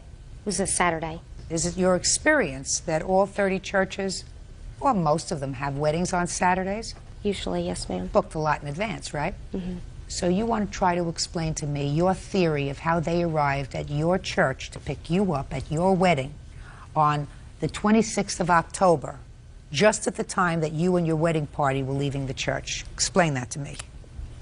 Well, it started about a month and a half prior to my wedding. I was calling around numerous places to get prices on limos. I contacted Elite Limousine at the time of contact over the telephone. I spoke with a lady and I told her I needed a limousine for my wedding. She asked me to give her the specifics, where the church was, what time my wedding was, how long I would need the limo and so forth, and that she would put the man on the phone with me that would take the information down for me. Go ahead. Okay, once he got on the phone, I gave him the specifics as far as date, where the wedding was going to be held, the times I needed the service, and at that time he told me that it would be $795 and that it required a $150 deposit. I told him at that time on the phone that I was not prepared to pay the deposit because I'd like to speak with my fiance. He told me that would be fine. What he would do is keep the information I'd given him, and I had until 5 o'clock that day to call him back with a $150 deposit, and if I did not call back, it would cancel out and the reservation would not be held up. So I spoke with my husband. We decided not to do it, and because he told me I didn't have to call back, if I didn't pay the deposit it would cancel, I never called back. The day of my wedding, I walk out of the church and there's a limo there. No, stop a second. That's how they got to your wedding, according to you. Yes, ma'am. How many people were in your wedding party that ultimately used the limousine? There were 3 bridesmaids, 3 groomsmen, 2 flower girls, a ring bearer, and my husband and I, and 2 ushers. How did you all get to the church? We drove our own personal vehicles, and prior to the wedding, we had all decided that we would follow each other to the reception. That was our intentions after the wedding, to carpool to the reception. So you gave up the idea of hiring a limousine? Yes, ma'am. Go ahead. So after my wedding, we walk out of the church. The limo's there. Everybody's amazed, and I've got a videotape showing the actual footage where we're walking out of the church. As we walked up to the limo driver had the door open, and he was standing there, and I said, "What is the limo for?" And he said, "Are you Sherry Armstrong?" And I said, "Yes, I am." And he said, "If you're Sherry Armstrong, this limo's for you." And I said, "Wait a minute." I said, I don't understand. I didn't rent a limo. He says, if you're Sherry Armstrong, it's paid in full, everything's taken care of. Okay. So we got in a limo. Got in and you went. And that's how it happened. So you thought it was a gift from somebody. Now I'll hear your side, Miss Williams. Well, I think it was late evening in August. Miss Armstrong called. When I answer the phone, I always give people rates of each vehicle that we have. Well, she says that nobody gave her the rates. First thing we do anytime we answer the phone. Do you remember her call specifically? I do. Well, then I want you to tell me her call specifically, if you remember. I do. My husband took her call. Okay, then if this is your husband, so let me hear you. Yes, ma'am, I did. She called, and she was a very nice lady, and she had some unusual requests. She told me that she was on a budget. We understand that. She initially booked a Navigator. We have a Navigator SUV Super Stretch. So I told her to help her out. I would do what we call a split run, which we don't normally do, but the church that she was at, is a well-known church in our community. Our shop is also located in Greer. So usually... Don't tell me usually. Okay. She says, and it sounds logical to me, that if you were going to hold this date of October 26th, that would have required a deposit. What she says has a ring of truth to it, that she was told that you'll hold the date for her till the end of the day, then you're going to need a deposit to hold the date permanently and to show up at the wedding. No, ma'am. She told me she would like to book the vehicle. A deposit is customary, but it's not something we do all the time. Yes, ma'am. And the reason I waived the deposit in this case is she said she didn't have a credit card. She would pay cash the day of the service. She did book the car.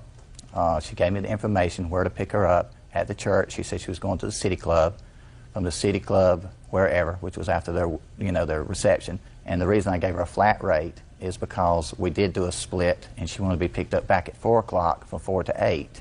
The reason I waived the deposit is because I did have all her information, and I had her work phone number, and I had the church. So I had no reason to believe that it was a call that would be somebody, playing a joke or anything. I'd like to see the contract that you say she signed. This is the contract. That was the total amount, and I'll explain that to Judge. I just want to see her signature and tell me when you sent her the contract.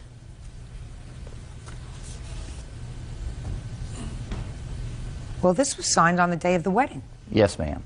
We send the contract with the drivers unless they request it in advance, and then we faxed it to them. But since it was not requested, we always send it's considered a trip sheet.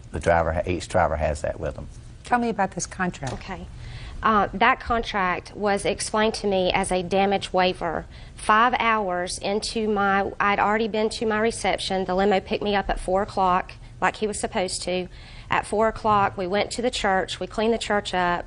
We left the church, and we were at a gas station 5 hours into the reception. The limo driver comes up to me. That was on a clipboard. He said, Miss Armstrong, I apologize. I'm a new employee. He said, this should have been signed prior to you getting in the limo at the church. He said, all this is a damage waiver stating that if you have broken glass, any damages to the limo, you will be responsible for it. And I said, that's all it is? He goes, yes, ma'am, it is. And then he made a joke, and he says, your first official signature is Mrs. Armstrong. Well, I signed it. He walked away, and that was it. Judge Judy continues in a moment.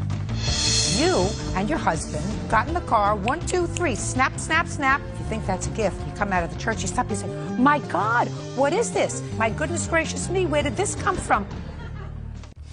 Real cases, real people. Judge Judy.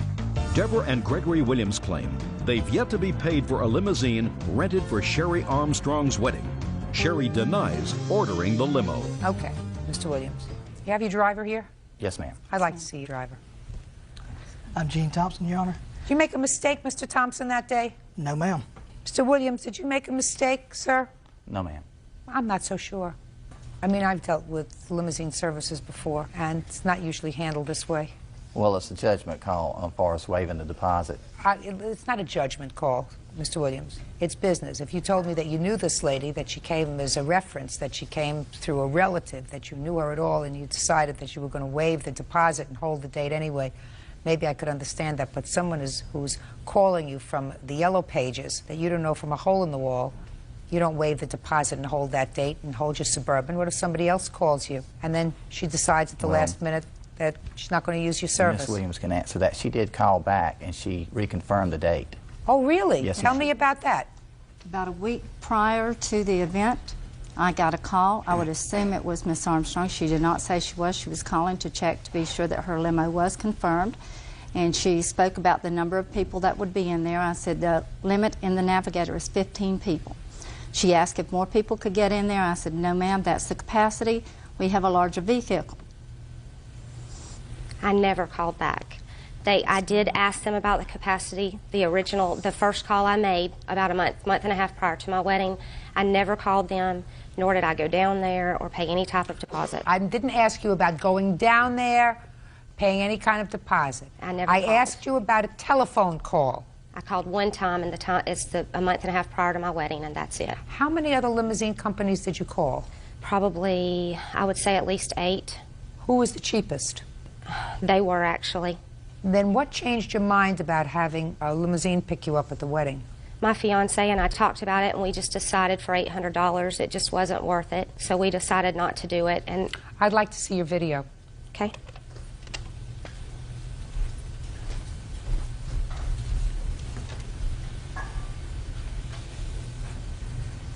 This is right after our pictures were taken in the church. We were coming out. I'm watching you.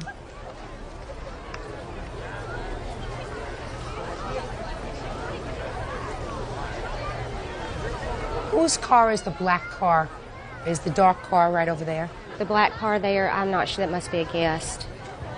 And it was as you were coming out there that you saw the limousine? Yes, ma'am. I don't believe you. I don't believe you. I have to make a judgment. They say that you called and reserved this limousine. You say you did not. You thought it was a gift. That is not what happens when you think that that's a gift. If you think that's a gift, what you say is you stop. You come out of the church, you stop, you say, my God, what is this? You turn around to the person driving the car and you say, my goodness gracious, put your hand down. My goodness gracious me, where did this come from? I didn't order this. This must be some mistake. You and your husband got in the car, 1, 2, 3, snap, snap, snap. Took a picture. I didn't see anything that says, where did this come from? This must be some gift. $795 judgment for the plaintiff. Goodbye. Parties are excused. You may step out. They made the reservations. They knew it wasn't paid for. I never signed a contract. She said she'd take care of everything at the end of the evening. At the end of the evening, they were very intoxicated. The limo driver told us repeatedly that it was paid for. They were getting unruly. I just feel like I'm not responsible. I told them, go ahead and just let them out. I would handle it in the morning. We assumed, which we shouldn't have, that the limo had been taken care of by a family member or someone else in the party. Well, they had 3 hours before the reception, before the driver came back to find out who had rented the limousine. We had no idea. And now the next case. All parties in the matter of Little versus Whitlock Whitehead. Step forward, please. 19-year-old student Crystal Biddle and her mother Gail are suing schoolteacher Darlene Whitlock and her brother, 25-year-old student Dale Whitehead, for the value of a totaled car. What's your first name? Crystal. Crystal. Is this your mom? Yes. And yours? Darlene. I'm Dale. According to your complaint, you had cars in school. You were in school and you were in school. Is that right? Correct. And you had one car, you had another car, your cars were parked next to each other in a parking lot. Is that right? Yes. Your car, without any indication of any fault on your part, you weren't even there, caught fire and was destroyed. Correct. Your car was next to his car and was also destroyed. Yes. You want them, you're the owner of the car, Yes, ma'am. to pay the cost of a new car or a replacement car. Yes. Tell me why. Real cases, real people. Judge Judy. Go ahead. Well, I should not be tormented for somebody's car who had electrical problems shoot into my car and start on fire. It's not fair to me. How do we know that the car had electrical problems? In the report it says... Can I see the yes. report, please?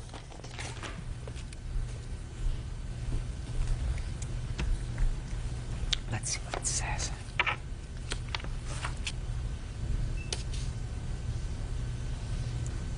So there are several cars involved in this, and it's clear that, according to the fire report, it says the Ford van was the vehicle that the fire started in the electrical wiring. Yes. So why don't you sue Ford? What are you suing him for? He's the one who owned the car. Would it be my fault? Why didn't you have insurance on your car? I had liability insurance. Yeah, but you don't have collision, you don't have damage. That's just... This is, look, I'm trying to think of an example to give you that would probably make it more palatable to you. When there is a fault, you target the person who's at fault. person or entity that's at fault if they cause you injury or damage, right? Yes. He was not at fault. He didn't create this car.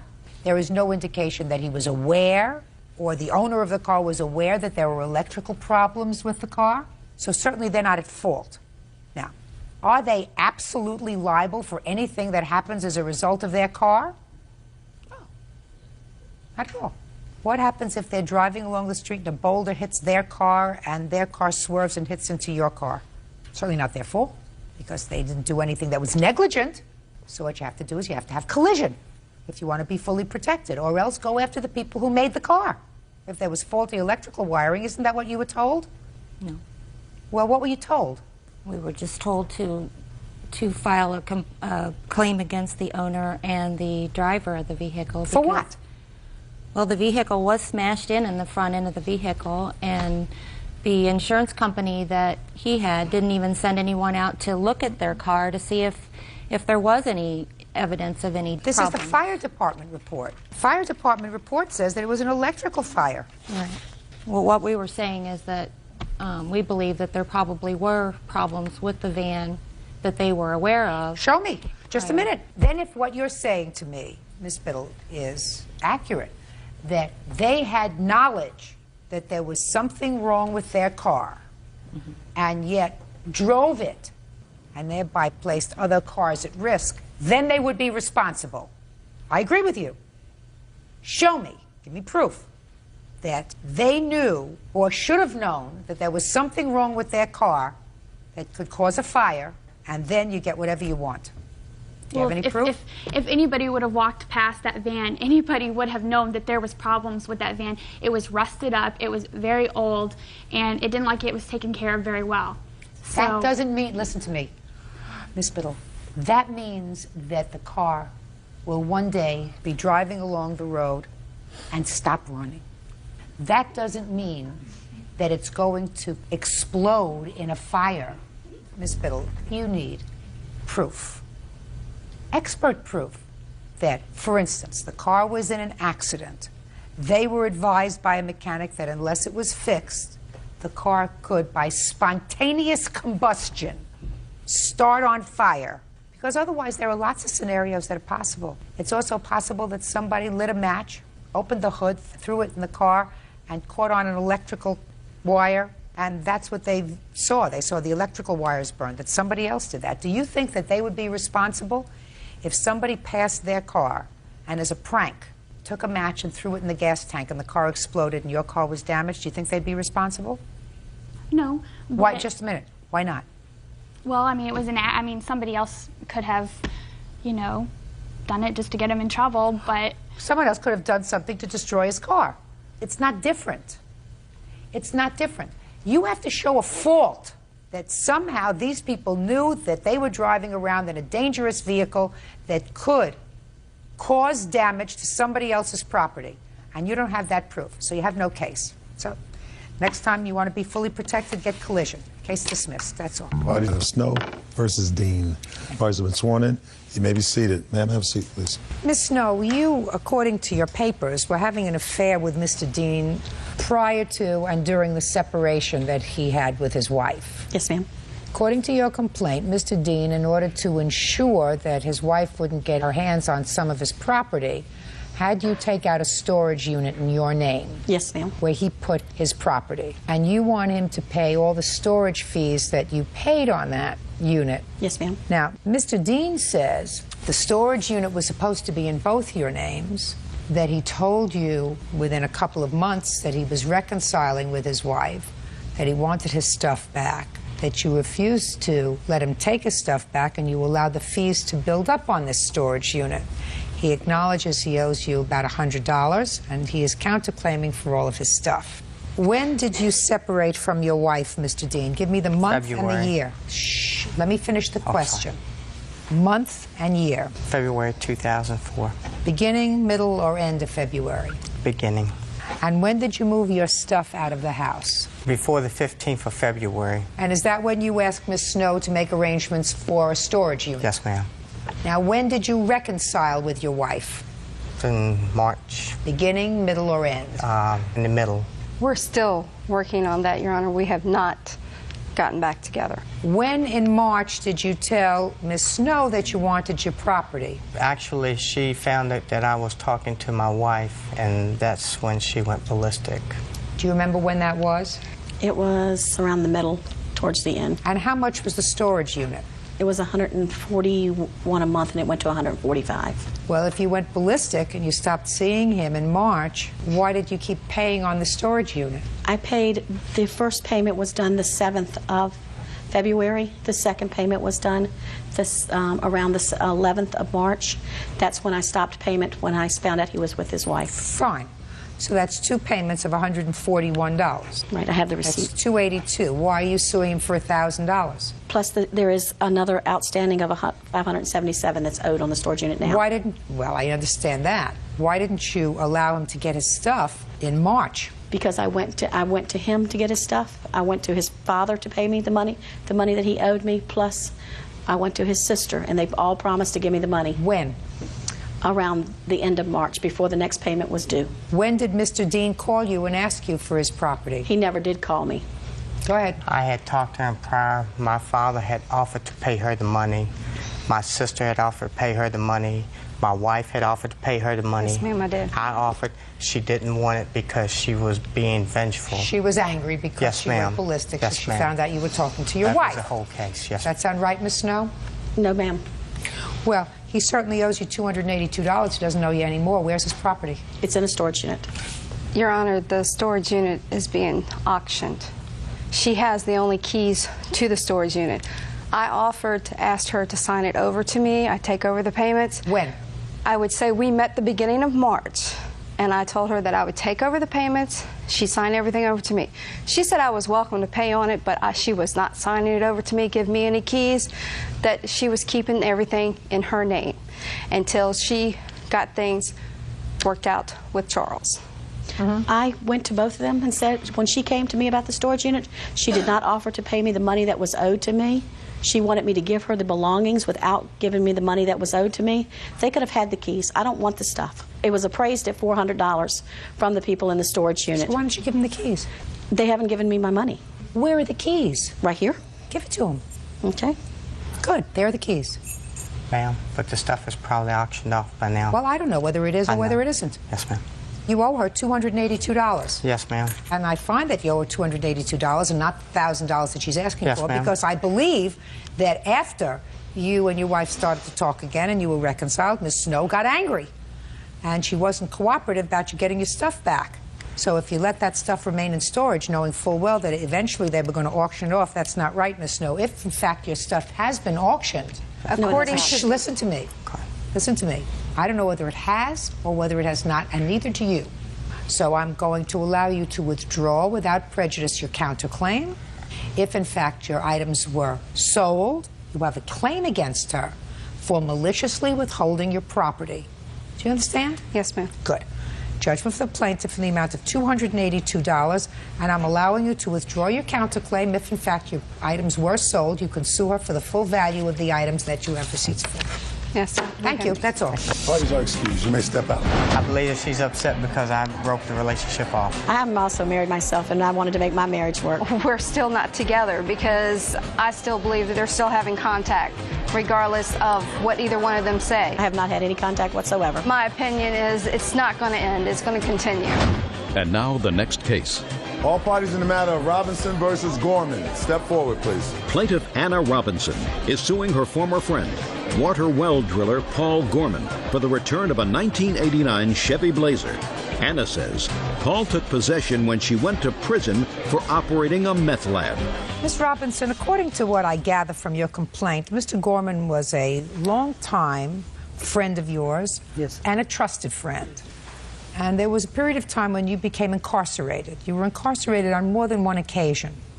While you were incarcerated, you gave Mr. Gorman power of attorney to handle certain of your affairs, cash your checks, etc.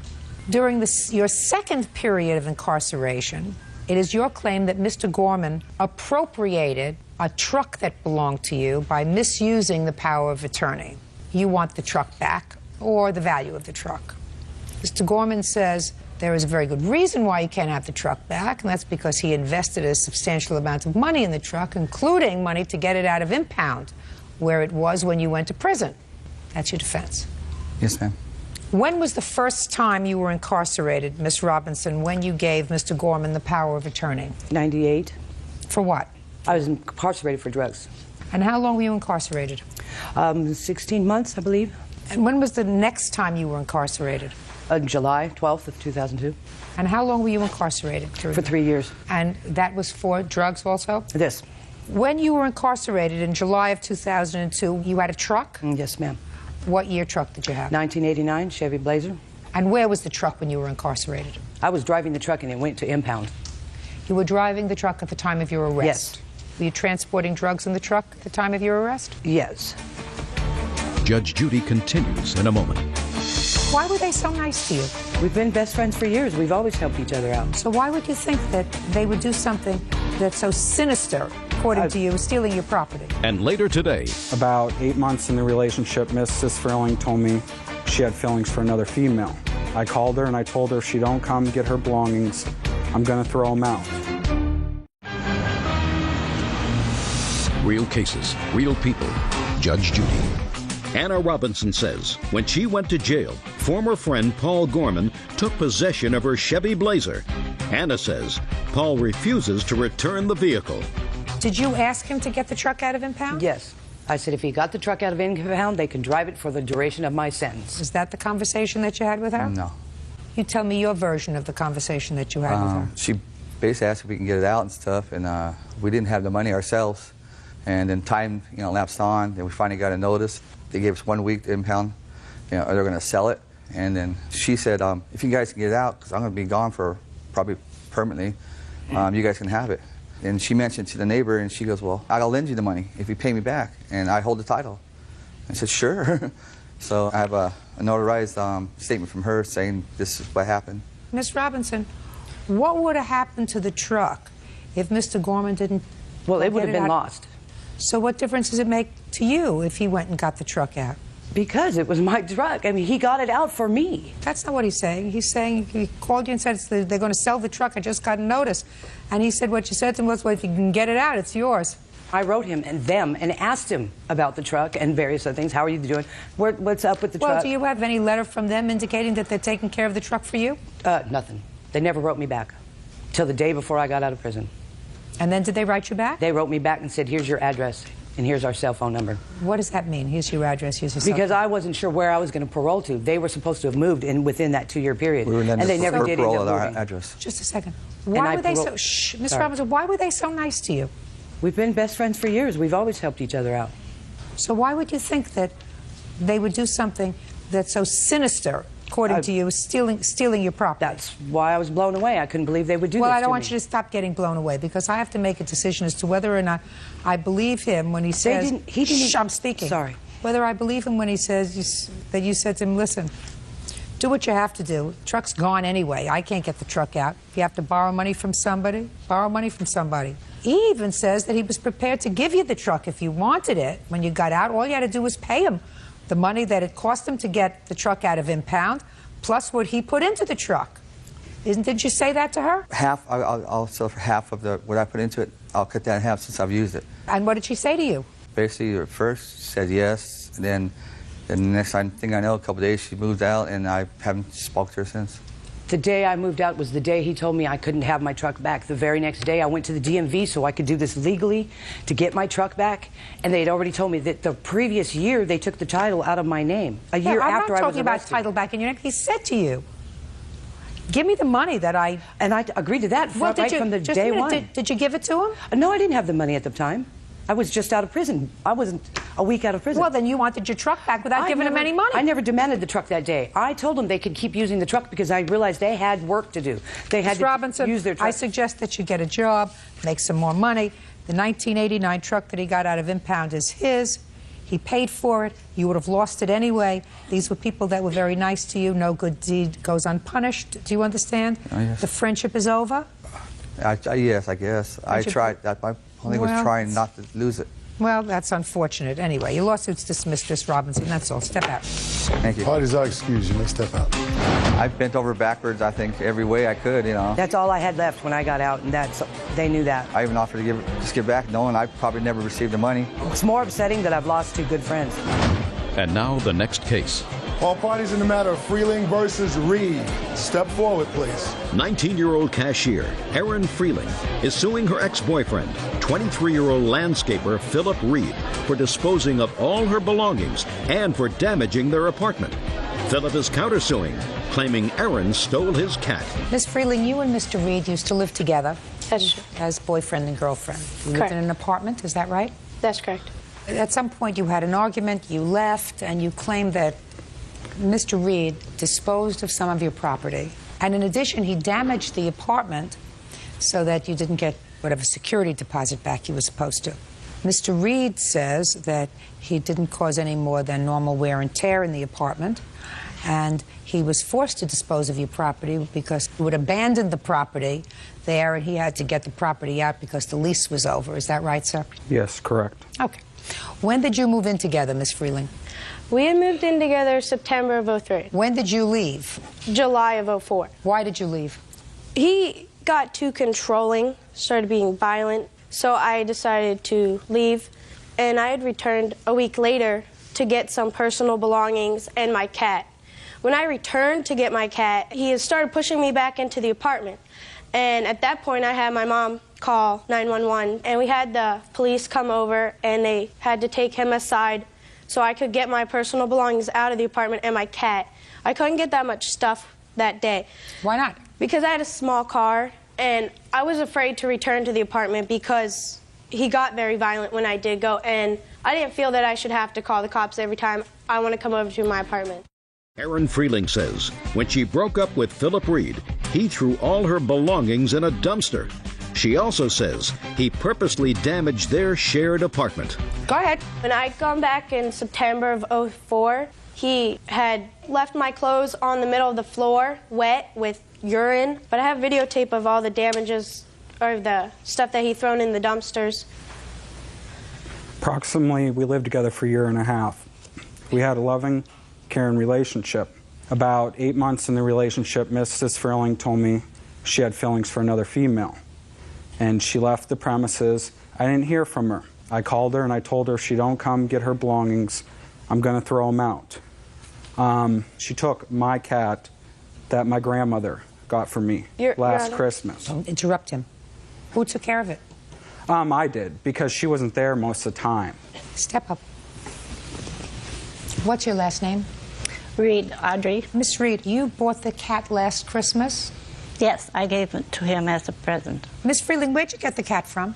I got the cat for Christmas from Philip, and I took care of the cat. I have vet bills. Can I see the vet bill, please? This is even his health checkup. Here's his rabies tag.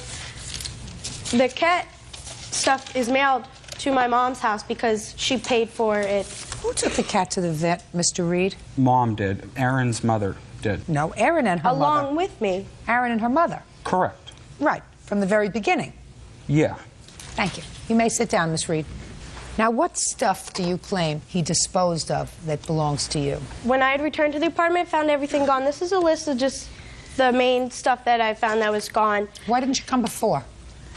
I don't buy the story that you didn't go before because you were afraid of him because he was violent. You could have gone with the police again. You went with them once. You could have gone with them again and gotten your stuff. Why didn't you go back? Because I didn't have a vehicle that I could move the dresser. That's baloney. Because I didn't feel that I should have to get the law involved to get belongings back. Well, then that's tough. I'm not dealing with something like a sugar dispenser, $3. Salt and pepper shakers, $5. Small cat bowls, $3. The only thing I have to make a decision today about really is the cat and whose cat it is. Mr. Reed, get over the cat. She took the cat with her. She left a lot of other property behind, but she made sure she took the cat. Where's the cat now? He's at my house. All right. And the rest of the stuff that was disposed of, you deal with it. Now, you say that he damaged some property. We had gotten into an argument. I locked myself in the bathroom. He had damaged the door. When I went back to the apartment, I found tomatoes on the wall. Do you have a bill from the landlord charging you for cleaning Yes, up? I do. I'd like to see it. Who paid the security deposit? I paid the security deposit. That was billed to both of us. Now I'll see the video.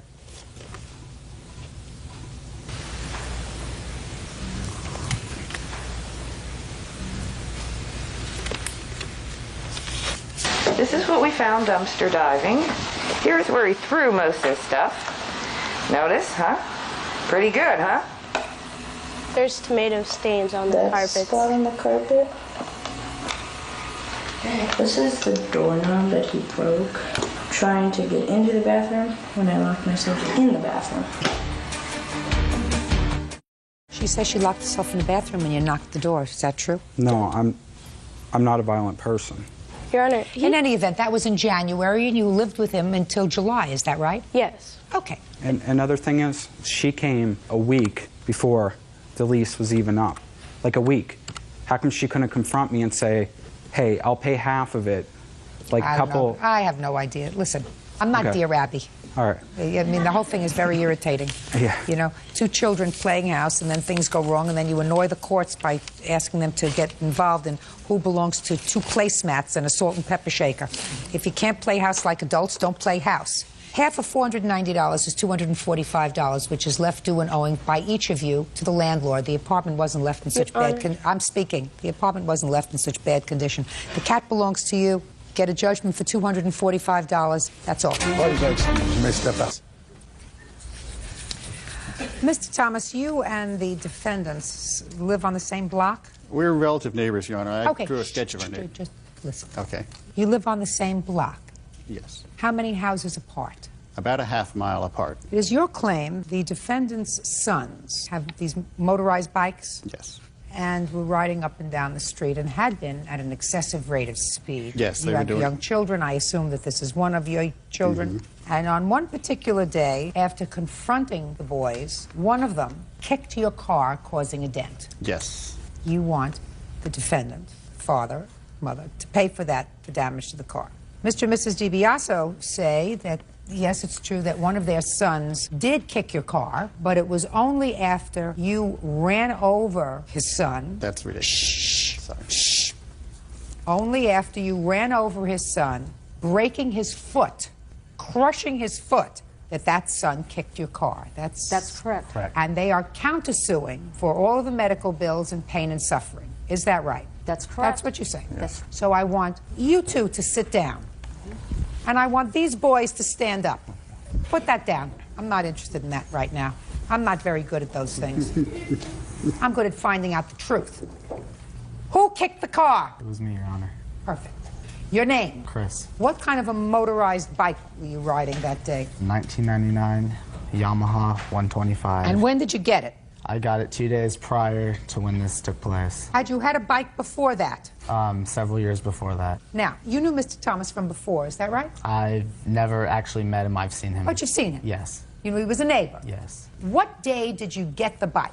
I think it was the 2nd of, I believe, August. And what day did you break your foot? 2 days after, so it would be the 4th. And when for the first time did Mr. Thomas ask you to drive slower when going up and down the street? He had never asked me to drive slower. Is that correct? Prior to this day, I had not, and this day was August 1st when all this happened. So you had to have gotten the bike before that, sir. Okay, I'm not completely... 30th. July 30th. It was July 30th. Okay. Now, let's go to August 1st. You and your brother are both riding your bikes? Yeah, me and him had rode down... Is that right? Yes. When did Mr. Thomas, for the first time that day, tell you to slow down? He had not told us to slow down at all. Ever? Ever. Okay. So I get to Mr. Thomas. You want to tell me your version of what happened on the 1st of August? Yes, it was about 8 o'clock at night. These boys had been riding up and down the street. It seemed like a few hours. And like I said, there had been prior history where my kids couldn't go out and ride their bikes on the street, so... No. Slowly. Mr. Thomas, don't lose me. You said there'd been a prior what? The prior times when they'd been riding their bikes up and down in front of our house. You mean the day before that? Right. Perhaps. Okay, go ahead. Okay. So that evening I'd had enough of it, so I drove my car out onto the street. We have a large 1-acre yacht, so I drove my car out onto the street to stop them, to get their attention, to tell them they need to slow down. If they need to, they have to go past our house to get to where the dirt roads are. So I wanted them to slow down and talk to them. They didn't stop. They split. They went around my car, and they stopped about 100 feet farther down, which is where my driveway was. So I drove down to them, and I started to get out of the car. Chris's motorcycle was right next to my door, and he was on it. And I said, you guys have got to stop this. I've got small kids. You can't go by here that fast. He used some expletives. Tell me what he said. I've heard everything. He said, this is our street. We can do whatever we want. No. We can. Listen, I want you to be quiet. You weren't there. Do you understand? Yes, Your Honor. Good. That sounds about right. He said, Go ahead. We can do whatever we want, and you can't stop us. I was very angry, and I said, you've got to stop this. I've got small kids. I don't want you doing this. I'm going to go down and tell your parents. And I got back in my car. He drove his motorcycle around behind me. I went to back up, and I was just going to say, all right, enough. They took off. And I went about a foot, and I saw that he hadn't come around behind me, so I stopped the car. Okay, I looked out the back, and he was standing up and lifting his motorcycle up. So he was behind you and you knocked his motorcycle down? Well, after talking to my wife, no, he had laid his motorcycle down behind me. There was a small scratch from his tire on the bumper of my car, and I have photographs of that, which shows that there was very minor damage to my car, so there could not have been significant damage to him. I don't know whether there was significant damage or not, Right. but I did clearly bump him your with my car car. came in contact Yes. with his motorcycle. Yes. Now, my question is, was it the back of your car that came in Yes. contact with his motorcycle, or Yes, the it front was. of your The car? back bumper. Is that right? That is correct, Your Honor. Now, stop there. You want to tell me how the back of his car came into contact with your bike? Me and my brother had rode down the street going towards Mr. Thomas's house because our friend lives at the end of the street, which is the dirt road where we usually ride at. We found out he wasn't home, and on the way back, we were going down the shoulder of the road, and he comes blaring out of his driveway in a matter of what I suspected to try to knock me off my motorcycle. I had swerved to miss him, and I ended up in the middle of the street. He had drove around me. I got up, started my bike again. As I started to take off, he backed his car over me, looked at me and said, that's what you get. Just a minute. Are you telling me that he never said to you, you got to slow down? Your Honor, he never said one word to us. Is that right? That is correct. When his car hit your bike, you say it knocked it over? It knocked it over, and it put my foot underneath his tire. It's not physically possible. No, that didn't happen. Something. Now, listen to me. Listen to me. You almost had me. You almost had me, Christopher. But I'm telling you right now, if you lie to me about something, and I don't care what you told them or what you decided to testify to today, I don't care. You almost had me. But if you lie to me, then I don't believe anything that you say. Judge Judy continues in a moment. He was in my face with his finger. He was mad. He had it. He got in his car and threatened my dad to a fight. He's too old for me to deal with. He's already cooked. You're not. Real cases, real people. Judge Judy. Ken Thomas says neighbor 15-year-old Christopher DiBiaso kicked a dent into the side of his car. Christopher says Ken ran him over and broke his foot. Listen, he was, up until a moment ago, in my mind, not telling me the truth. Do you understand? Yes, Your Honor. About not having a discussion with you. Now, he knocked your bike down with his car. Yes. And what did you do next? After he pulled forward to get me so I could get up, I picked my bike up, pushed it to the side of the street, started up, and proceeded home. So you got on your bike. Yes. You put your feet on the pedals. It's Kickstarter and pegs, yes. You put your feet on the pedals. Yes, Your Honor. And you drove the bike home. I rode the bike home. And then what happened? I limped in the house to get my dad, and my dad came out to ask the guy what his problem was, and he was in my face with his finger all over my dad's face. He got in his car and had threatened my dad to a fight and drove away. When did you kick the car? As he was driving away, Your Honor. Now, my question to you, sir, what foot did you kick his car with? My left foot. And you injured your right foot? I injured my right foot. So you were standing on your fractured foot, is that right? That is correct. You put all your weight on your fractured foot in order to kick his car with the other foot. That's correct, Your Honor. I don't believe you. I don't believe you.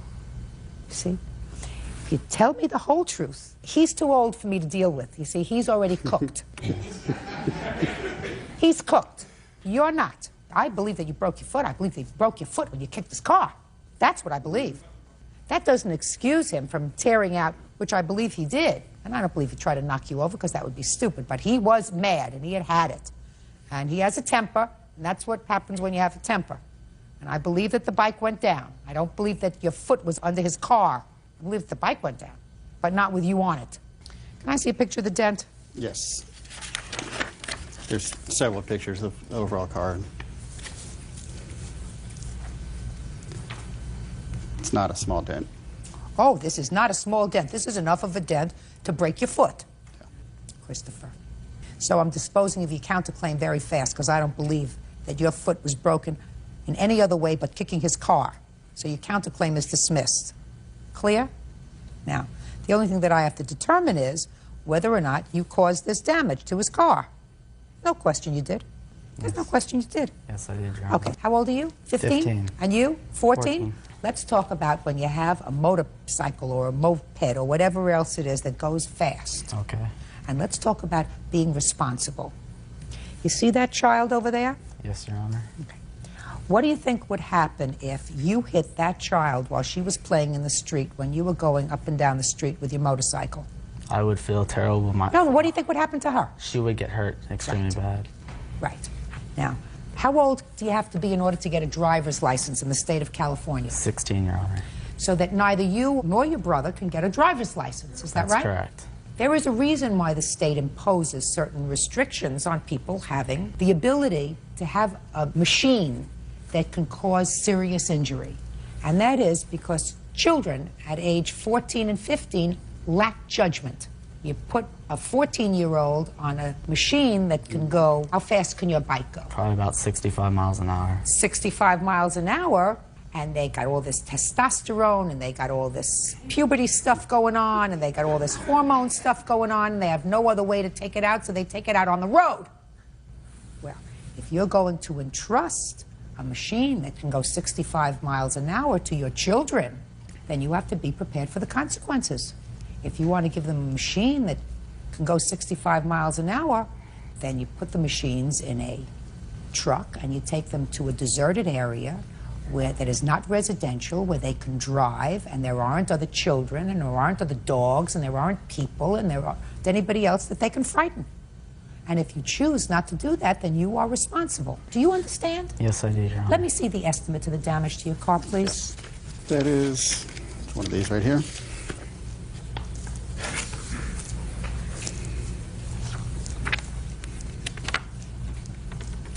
You have a $500 deductible? I do, Your Honor.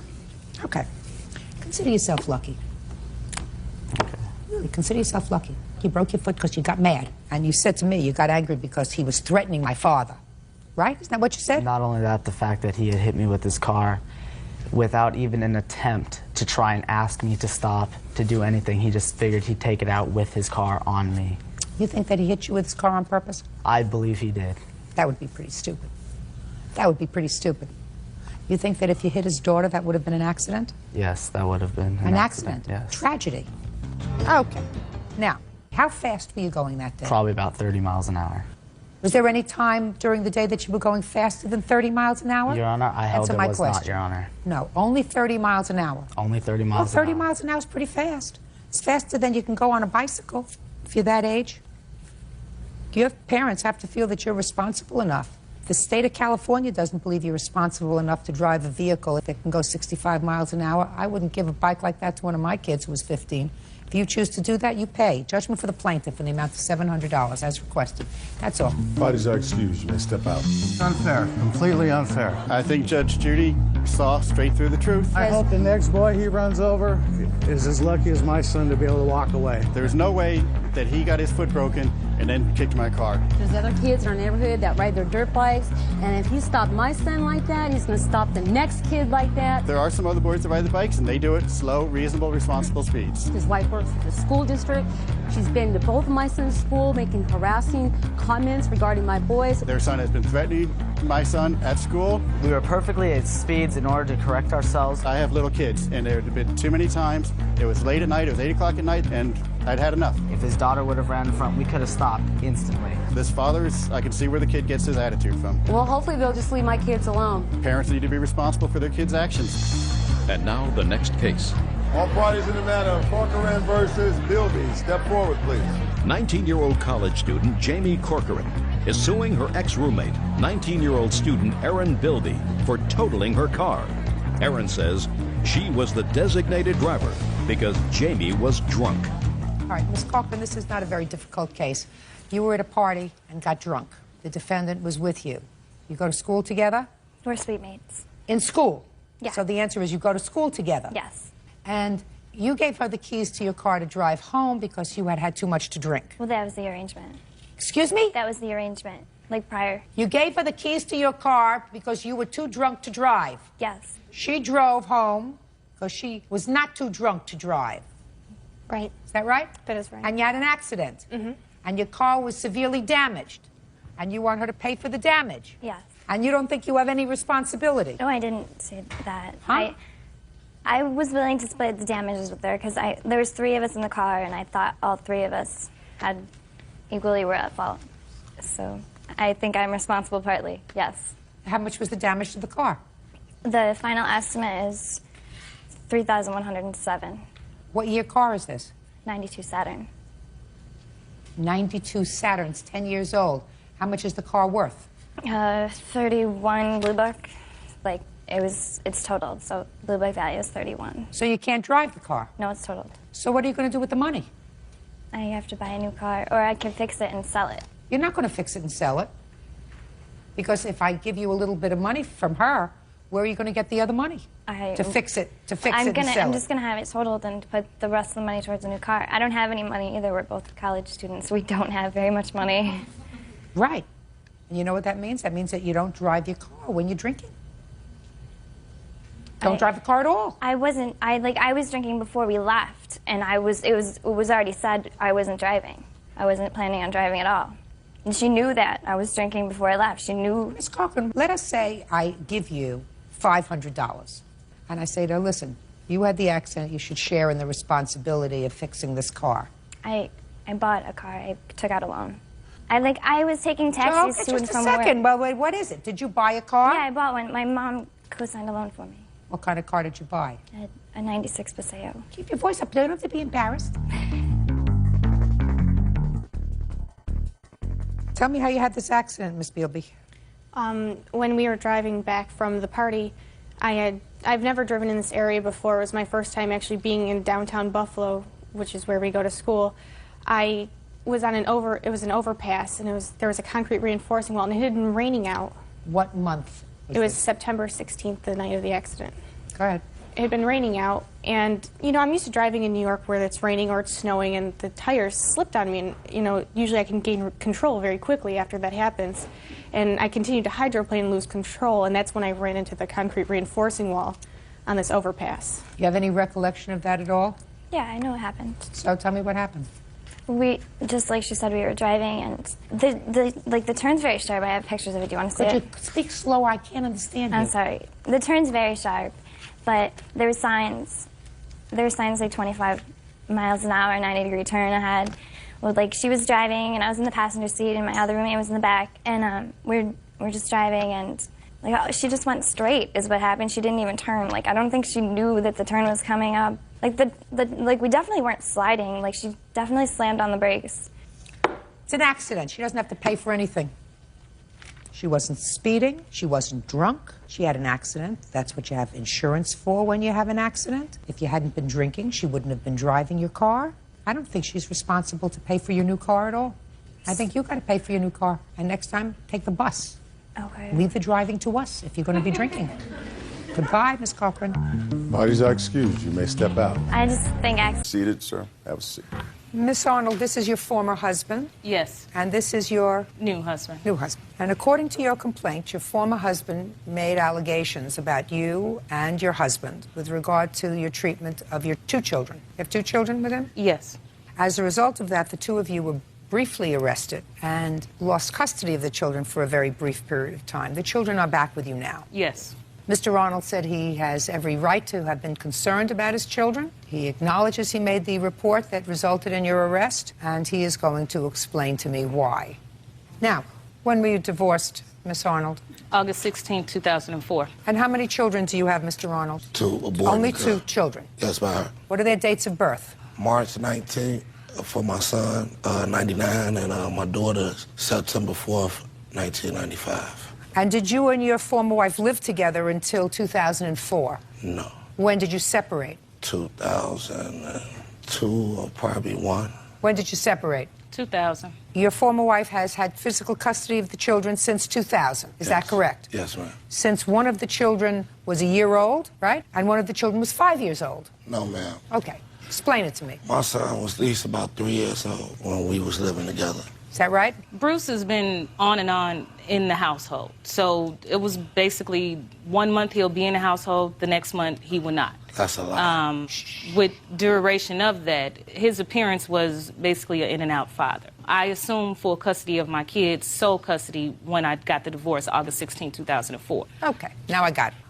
Now, sir, you made a report to Child Protective Services or to the police? To the police. When? On December 2006, I believe it was around the 15th or 16th. Prior to December 2016, that's the date of your divorce, have you been regularly paying child support? Yes, off and on. Yes, off and on is not regularly paying child support. Since August 16th, have you been regularly paying child support? I paid child support twice. I pay from the public aid and for our divorce. I'm asking you, since August 16th, 2004, when the divorce granted you primary physical custody, have you been regularly paying support? Yes. Well, you said yes, and then 2 seconds ago you said yes off and on. Which one is it? Because when I wasn't working, I was still giving her $50 a week, and they wasn't taking out my check. Is that right? No. Basically, since all of this happened December 16th, I'll say a minimum of about 2 payments that he has given me. This current year, up to date, I would say at the most, maybe a month worth of payments. And that's $50 every other month, if that. Okay. Now, sir, you reported an incident to the police in December of 2006. You want to tell me what precipitated that report? Yes, my children was home with my mother, their grandmother, and my daughter and her was talking. And my daughter came out and told her everything that was going on about the past and the present. And so my mother got on the phone, called me crying. She was saying that my kids are being abused. Don't tell me what your mother said to you. I assume that there was a time that you came home and spoke to your children. I was getting to that point, man. I know, but you can't tell me what your mother said to you, sir, because that's hearsay. I understand. You can, however, tell me what your children... Listen to me. You're not paying attention, Mr. Arnold. You cannot tell me what your mother said to you. There is an exception with regard to what children say to their parents in family court proceedings, so I'm accepting what the children said to you. And I assume that as a result of the conversation with your mother, you had a conversation with your children. Yes, ma'am. When? As soon as I got off the phone with her, I came home and I talked to my children. And that's when they informed me about the things that was going on. Well, I would like you to tell me specifically what they informed you and which child informed you of what. My daughter informed me that one occasion that Zanita had sat on top of her back while Lawrence whooped her. Then my son told me... Okay, now, that's what your daughter said to you. Yes, ma'am. That her stepfather had hit her with what? A belt. Did she tell you when? It was like a month prior to that date. Are you making this up as you're going? Are you sure that she said to you it was a month before? Yes, I am, ma'am. Okay. And is that all your daughter told you? No. What else did she tell you? She told me that she got a whooping because she didn't like what her mother had picked out for her for school, and she got in trouble for that. Is that at the same occasion that you're talking to me about? No, ma'am. That was on a different occasion? Yes. And when did she say that happened? Well, she didn't really say when that one happened. And then my son told me that he gets whoopings for no reason. I was like, they're not just whooping you for no reason. So he told me about when they used to stay in Texas, that he showed me a burnt mark that he said Lawrence had burnt him with an iron. I said, did he do it on purpose or on accident? He said, no, Daddy, he did it on purpose. When were you living in Texas? What year? 2003, 2004.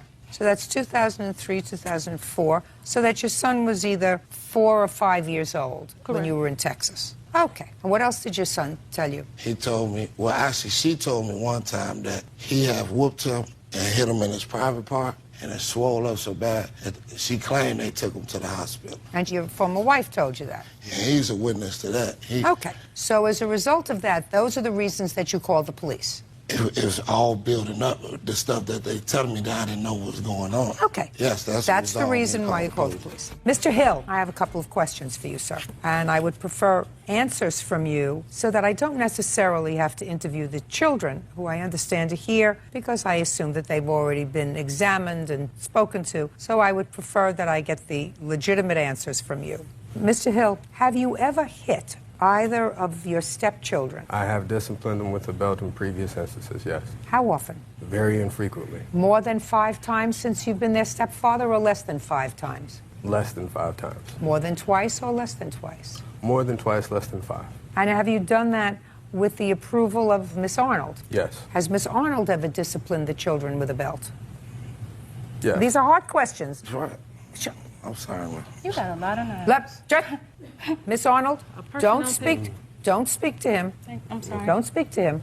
How often have you witnessed Miss Arnold disciplining her children with a belt? I would say over the past 4 years, less than 5, more than twice. Both the boy and the girl? Yes. My daughter really doesn't get whoopings at all. We don't have You that mean your many. stepdaughter? Yes. How old was your stepson when you started to discipline him with a belt? He was 4, almost 5 years old. And do you remember the reason that you disciplined him with a belt? No, not offhand. It was so long ago. Well, try to tell me what infractions were that you remember that caused either the boy or the girl to be disciplined with a belt. From what I remember is for lying. Who was lying? My son was lying. What did he say? I believe it had something to do with school. We hold school very important, so... Do you remember, Miss Arnold? Actually, this particular incident when he's talking about, it was dealing with school. We had a conversation with Michael regarding his grades and also just the upkeep of his schoolwork. We talked with him on numerous occasions about it. Our whoopings or our discipline methods are not what Bruce tends them out to be. When we do, at that point, when he did whoop him, it's more or less, we'll tell him to hold out his hand and whoop him 1 or 2 times at that point. That's not true. Okay.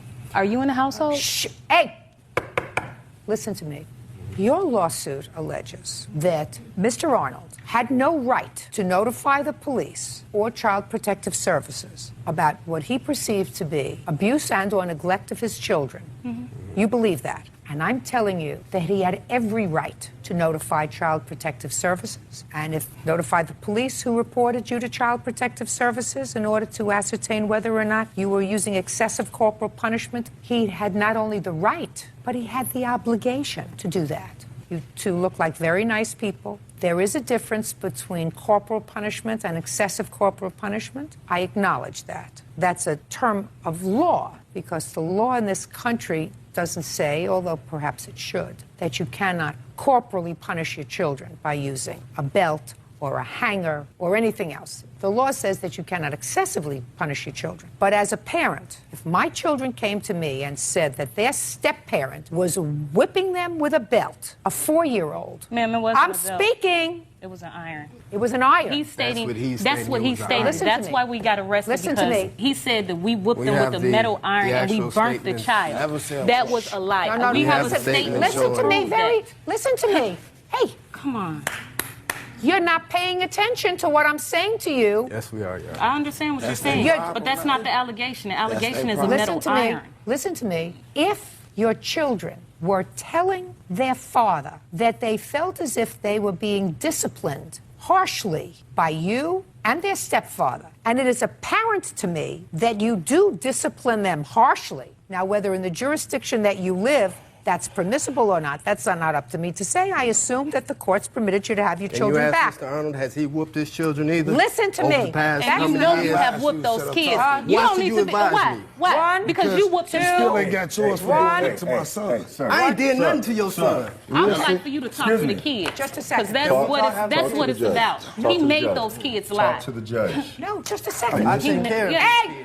Sir. If you say Are one you more listening? word, leave Talk it to down the there. judge. If you say one more word, I'm not even going to continue with the case. Do you understand, Miss Arnold? Yes. You have a temper problem. And my sense is if you have a temper problem here with me in a court situation where I am in authority and in control of my space, my sense is that if you have a temper problem, you can lose it with a 5-year-old. Do you get it? Now, try to keep your mouth shut. Do you understand until I ask you a question? Yes. Do you get it? Hey, Stop hey, it. hey. Do you get it? Yes. Now, I said to you, I'm going to ask you questions so that I won't have to interview the children if I don't have to, because the children have already been interviewed, I guarantee, by many professionals with the Child Protective Services and the police department. Put your hand down. I didn't have to interview the children because you told me, the two of you told me that you whip your children with belts. Now, We no longer do that because we have actually had intervention prior before him making allegations. Listen to me. Yes, listen Your to me. Whether or not you've had intervention, We and had counseling. You had counseling. Yes, and it was proven that these charges came after. I dropped the charges. Just He a should be second. in jail. Hey, no. I'm saying You the should same be in thing jail for to not you paying as I child said to support. them. I raised your kids. How come she get money from me every other week? Your case is every other week dismissed. don't pay Goodbye. Wait here. Wait here. Because he doesn't want me with my current husband. That's what it's about. My wife, she still wants to get back with me. Asking me to just be back with him and leave my current husband. I'm not having it. I told her maybe it's a future for us if you get a divorce. Well, as far as it is, we're going to continue on living our life, being happy, and move forward. But she was trying to get her cake and eat it too. It's not going to happen like that. They were going to move you from one jail to another because you served your time on a whole bunch of tickets in one county, but then there were other counties looking for you. You ever hear of a man for all seasons? This is a man for all counties.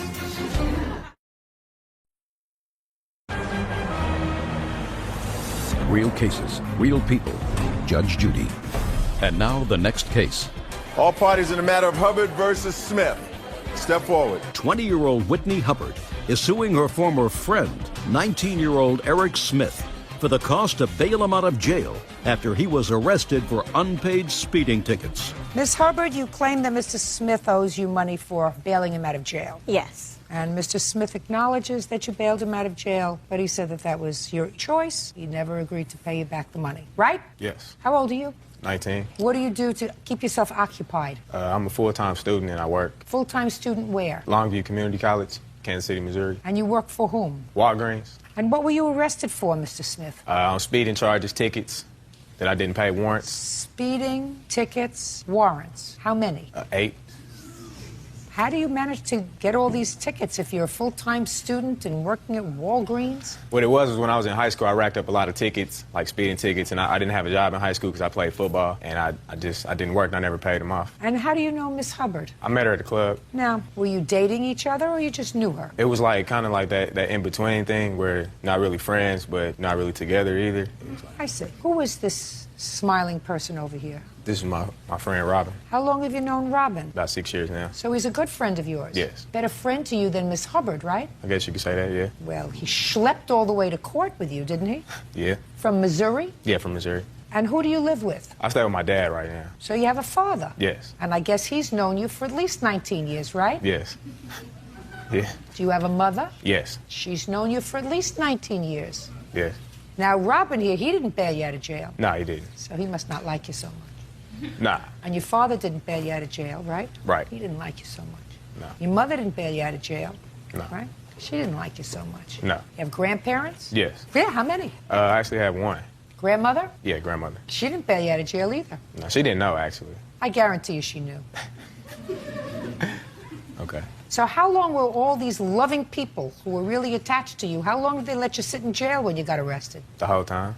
How long was that? That was 3 weeks. 3 weeks. I mean, we're not talking about we'll let him stay overnight to teach him a lesson, right? We're letting Mr. Full-Time Student Employee at Walgreens stay in jail 3 weeks. But then, according to what I managed to put together here, they were going to move you from one jail to another because you served your time on a whole bunch of tickets in one county, but then there were other counties looking for you. Is that right? Yeah. You ever hear of a man for all seasons?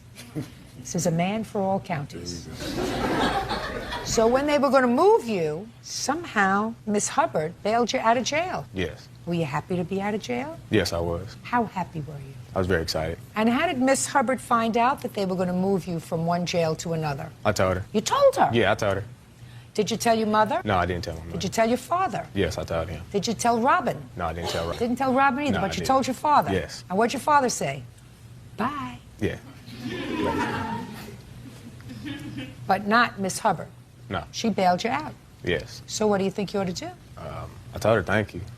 I did. I told her thank you. You told her thank you? Yeah, I told her thank you. I never agreed to pay her back, so. What did you say when you called her? I just told her the situation, that I was done serving my time at that jail and that they were transferring me to a different jail. And she didn't want to see me in jail no more than I wanted to see myself in jail. So she proceeded to bail me out. Oh, Okay, now, Miss Hubbard, why don't you tell me how it came about that you bailed him out of jail? Well, he called me July 19th, which was a Thursday. I knew he was going to the next jail the next day. So he basically talked about how he was tired of being there and that he didn't want to serve the days that he would be serving at the next county. He asked me if I had some money. I told him I didn't at that moment, but I had got paid that Friday. And he basically went into, you know, my bail is $220. If you have the money, I'll pay you back when I get out of here. I don't want to be in jail anymore. That sounds right.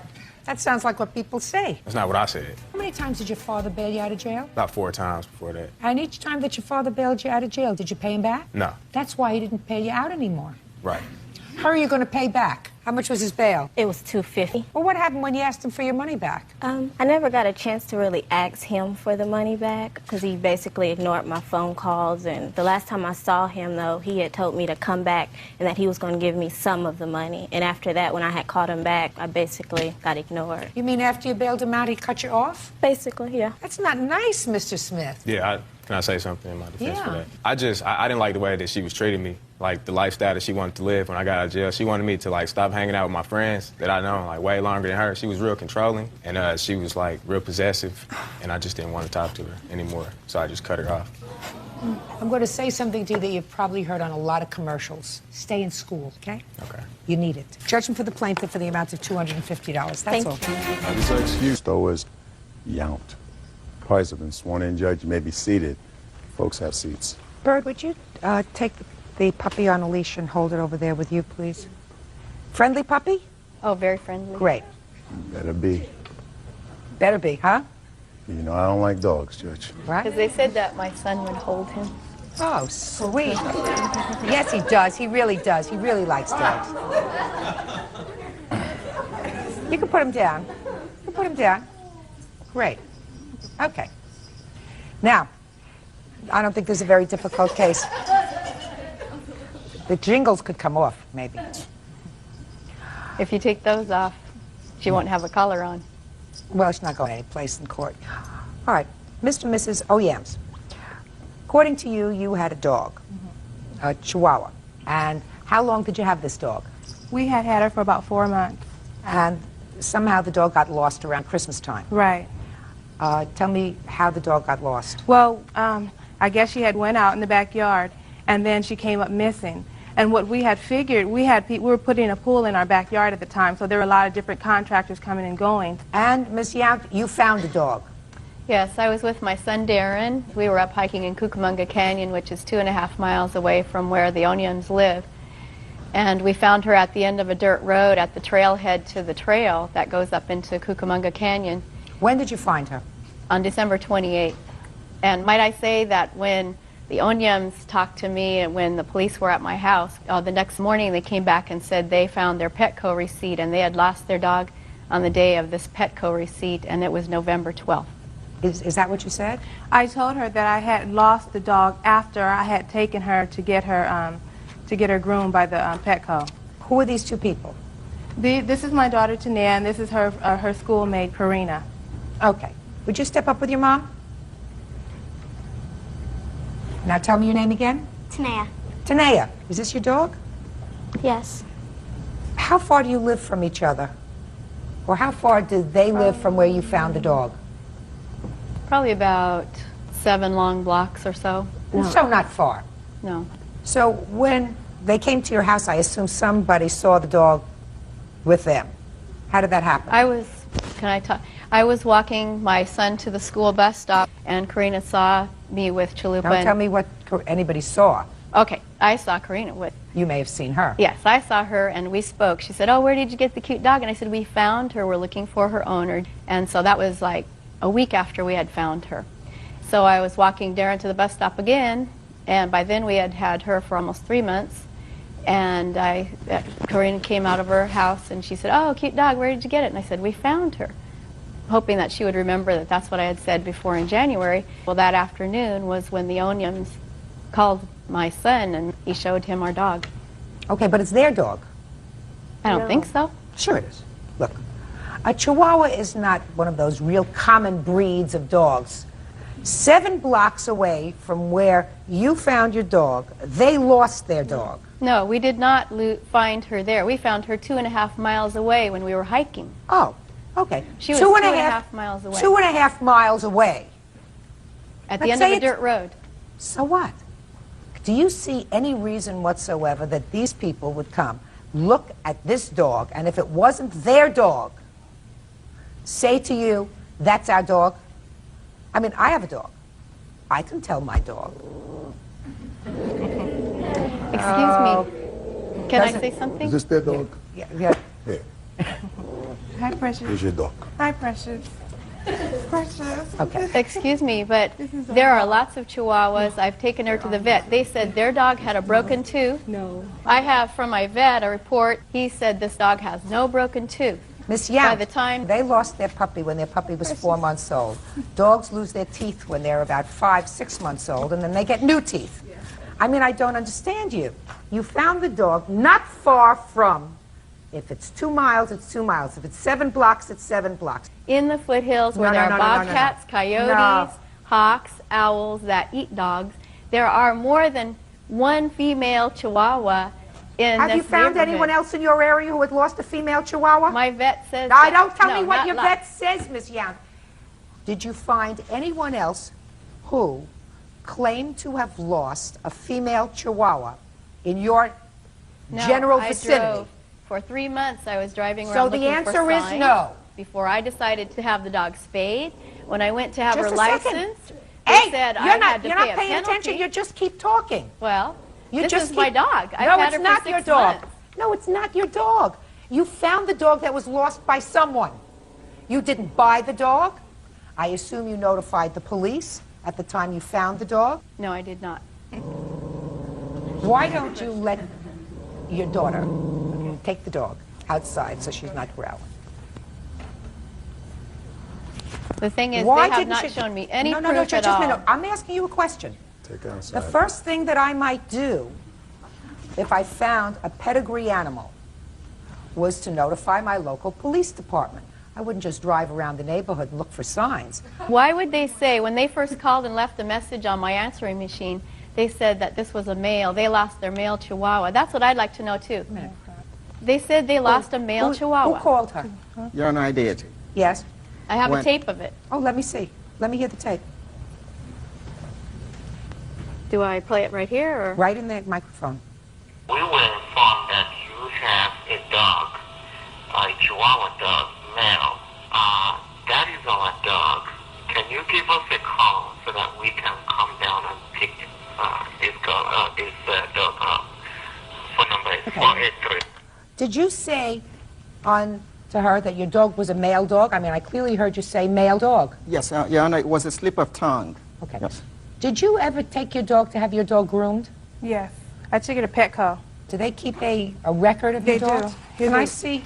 I would like to see whether they listed the dog as a male or a female. Plus, I also have, when I took her to get her shots. I'd like to see that, please. Judge Judy continues in a moment. Somewhere this dog gained 2 months. He doesn't know the difference between male and female. I'm supposed to worry about 2 months? And later today, The argument was over marijuana. I grabbed her by the head and pushed her out of my room. And I fell on the hardwood floor, down on my wrist. real cases, real people. Judge Judy. Chizoma Oyens and his wife, Akimi, say Linda Yount won't return their pet Chihuahua. Miss Yount, have you seen this? Yes, I have it right here. Okay. And this said that they still had not had a rabies inoculation on the dog. Stop telling me about rabies. I'm talking about identification. And this says that the dog was 8 months old. So somewhere this dog gained 2 months. I mean, listen to me. He doesn't know the difference between male and female. I'm supposed to worry about 2 months? Clearly, the dog that they took to the animal hospital, the dog they took to be groomed, was a female Chihuahua, not male. The dog is to be returned to the plaintiffs. That's it. Sure thing. Otherwise, excused. You may step out. I think that wasn't their dog, because we found her in a canyon. There's wolves, coyotes. So right down the street, he can always come by and see the dog. And now the next case. All parties on Jones versus Shivers. Step forward, please. 31-year-old hairdresser Chad Jones is suing former roommate 30-year-old sales rep Laura Shivers for assaulting him and breaking their lease. Laura is countersuing for attorney fees. According to what I've read here, you claim that the defendant moved out after an argument, and you are suing her for a month and a half's worth of rent. Yes, ma'am. Ms. Shivers, you, on the other hand, claim that you moved out because he became violent. Yes, Your Honor. And you had no choice but to leave. In addition, you are counterclaiming for a variety of things, some bills that you say you had, some other expenses, and that he filed for an order of protection against you. Yes, Your Honor. You were forced to hire an attorney, and that case was subsequently dismissed. When was the last month that you paid rent? I paid rent for the month of March, and I believe the altercation took place around the 9th or 10th, so I paid for a full month and then left. It was on March 8th, Your Honor. 8th. Okay, you had fully paid March's rent? Yes, ma'am. All right, now let's hear about this argument. Okay, the argument was over marijuana, Your Honor. Okay. She had come in and she asked me if I wanted any more marijuana, and I said, sure, but I don't want what I had the last time, which was, you know, if you're don't know anything about marijuana, it was sticks and seeds and shake. And I told her that I didn't want sticks and seeds and shake the next time around. Well, she went into her bedroom and thought about it for a minute, I guess, and came back into my room and said, you know, that really upset me, what you said. And I said, upset you? I was just... According to you, she felt as if you had dissed her because there was other stuff in the marijuana. Yes, ma'am. Okay. So anyways, I was sitting on the edge of my bed smoking a cigarette, and she started flailing her arms around. A regular cigarette? Yes, a regular cigarette. Yes. But she had started flailing her arms around at the end of my bed like a baboon, and so I got on the end of my bed and started flailing my arms around like a baboon, and at that point it became physical, where Miss Shivers actually pushed me back on the bed and threw the cordless phone at me. And so I grabbed her by the head and said, get out of my room, and pushed her out of my room into the living room, where she hit a rug and did a pirouette and landed on the floor. She comes back in and she starts pounding on my chest and arms. Comes back in where? Into my bedroom. So you went back into your bedroom? Yes. I never actually had left my bedroom. I pushed her just far enough to get her out of my bedroom. And after that, she starts screaming, I'm moving out, and called the cops. And I told her, if the cops are coming, you make sure to tell them who started the argument. And she called the 911 back and told them not to come. Okay, and she moved out the next day? Actually, yes, she did. Okay. All right, Ms. Shivers, let's hear your version. Okay. I returned home from work. I actually worked late on that evening. I got off at 8. We proceeded to get into a fight about, he said I was a 500-pound sloppy well, and then I did not. That's a lie, Your Honor. See how quiet she was? I'm sorry. Okay, where did this discussion take place? He was in his bedroom smoking. We started arguing. Where were you? The bedroom door that he has actually is flush with the living room. We were standing right in their living room, bedroom area. And it escalated, of course. He called part of my anatomy stunk, and he didn't know how he could ever live with someone as big and fat and horrible as I am. And I had the cordless phone in my hand, and I pointed it at his face. He then stood up on his bed, towering as he is over me on his bed. He jumped off his bed, and with both of his palms square on my right and left shoulder, pushed me, which I have pictures of the injuries as well, if you need those. And I fell on the hardwood floor on my elbow and then down on my wrist. Okay. Your Honor. Shh, just a minute. Then after the altercation, when I got home from work, I packed an overnight bag, enough clothes to get me through the rest of the work week at my job, and went to my grandparents. Okay. Now, you stayed in the apartment yourself the month of March. March had been all paid for. Yes. What did you do in April? I stayed there, and I also tried to find a roommate. Yes. Were you successful? No, I was not. Okay. When did you finally vacate the apartment? After the first week in May. I stayed 1 week in May. All right. But you had 7 weeks to find a new apartment after she moved out through April. Yes, ma'am, but I was worried about breaking my lease. Well, you did break the lease anyway. Yes. Okay. And the landlord permitted you to break the lease? Yes. Well, that's great. I actually talked to him that morning. The next morning I called our landlord. From what I gather, and I'm not making any excuses for either one of you, it seems to me like you both behaved badly that day. Judge Judy continues in a moment. There's been some abuse in his past, and I just didn't feel safe there. Miss Shivers has also attacked me before, too. Real cases, real people. Judge Judy. Chad Jones says former roommate Laura Shivers assaulted him and broke their lease. Laura claims Chad was the one who was violent. Okay. I don't find that Mr. Jones was the aggressor, Miss Shivers, because you were in his room. And if you were in fear of him, as you say, towering over you, all you had to do was walk into the living room. Right. Even if I don't believe him, that you threw the phone at him and that you pushed him down on the bed, you had no business being in his room. So I find that you really didn't have cause to excuse you for at least part of the rent. I think that it was probably a very wise decision for you to leave or for you to have left. You chose to leave. But there has to be some responsibility with regard to the rent. Now, you both paid the month of March, so we're really only talking here, Mr. Jones, about the month of April. Yes, and the issue then. No, May you should have been out already. Okay. So that's on your side. Let's get to her side. The primary thrust of your counterclaim is attorney's fees, is that right? Yes, ma'am, it is.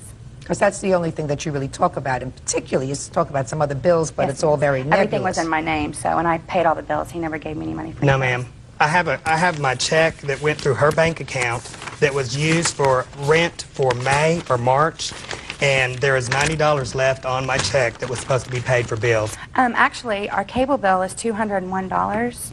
Yeah. And everything Did you pay that? Actually, I've paid off the energy bill, which was in my name, which was $125.08. Go ahead. The Comcast bill with the cable company, I've actually talked to them. They're waiting for the court case to be decided, and then, of course, I'll pay it with... Okay, do you doubt that she paid off those two bills primarily, the 125 and the 201 for cable? No, ma'am, I don't. You didn't pay them? Well, I had $90 from my check that was supposed to pay some bill. Fine, so you'd have an additional $90 to defray the cost of some of those bills. Let's get to the counterclaim. According to what I've read, Ms. Shivers, you originally tried to get an order of protection against him. Yes, Your Honor. I went down the next morning to the prosecuting attorney's office when Stop playing with paper. I went down the next morning to file an order of protection on Mr. Jones. Why? There's been some abuse in his past, and I just didn't feel safe there. Ms. Shivers has also attacked me before, too. Just a second. I mean, You had not had any trouble with him before? No, he moved in with me because he hit his stepfather and moved in with me. And But you had never had any trouble with him before? yes, we had. We had a problem. I went with his family to Florida, and there was raised voices and pushing at that point. So But after that, you moved in with him? Very stupid, yes, I did. Well, look, Ms. Shivers, you moved into a house with him, and from the time you moved into the house until this incident, there was never a problem, and clearly Yes, you were ma'am, not I was. intimidated by him because you were in his space in a sort of threatening manner. So I don't quite frankly see the need for an order of protection if you were out of the house at that point. That's what they told me. The officer... That's what they told you. Right. They said, I agree with you, and they then, sent a letter to him. They sent a letter to him. Let me see the Your copy of the Honor. letter. Shh. Okay. Just a second. They also told me everything was in my name, the electric and the phone, and they told me Don't not... tell me what else they told you. Okay.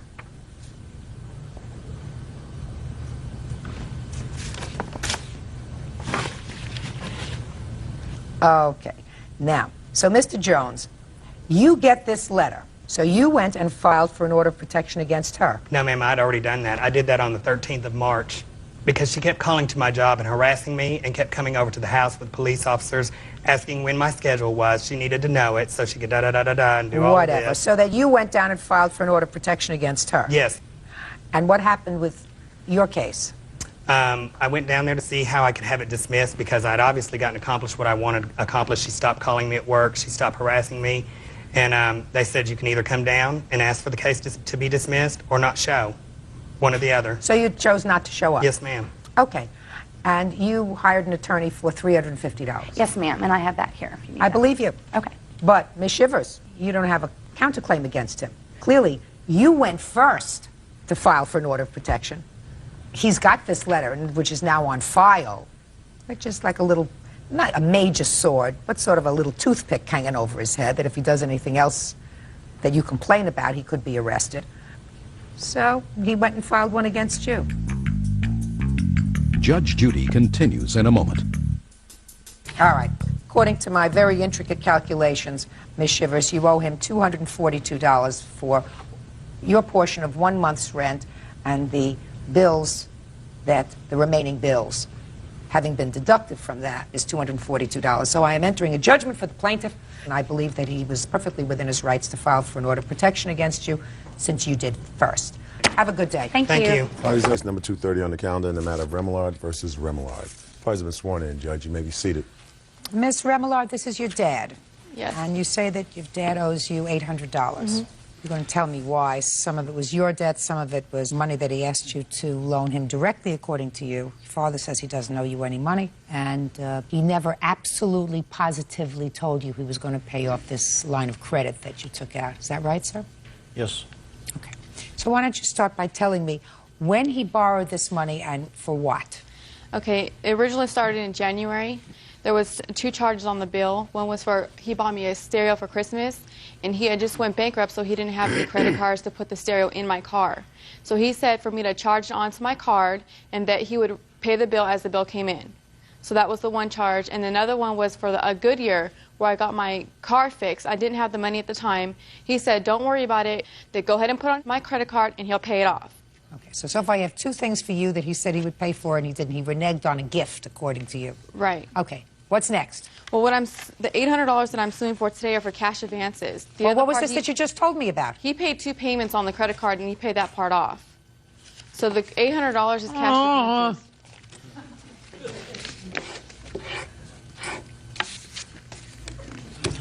What does he owe you $800 for? 2 years ago, I went on unemployment, and I got the papers when I got my job. I asked him to help me fill out the paperwork because I didn't know how to fill it out. He told me no problem. He showed me how to fill it out, and I didn't think anything was wrong. Sent it in. Everything was fine for 2 years. 2 years later, this year, I got a statement saying I owed them $350. Owed who? The state. You got a notification from the state. The unemployment division. Because you collected unemployment when you shouldn't have? Right. And you say it's his fault? No.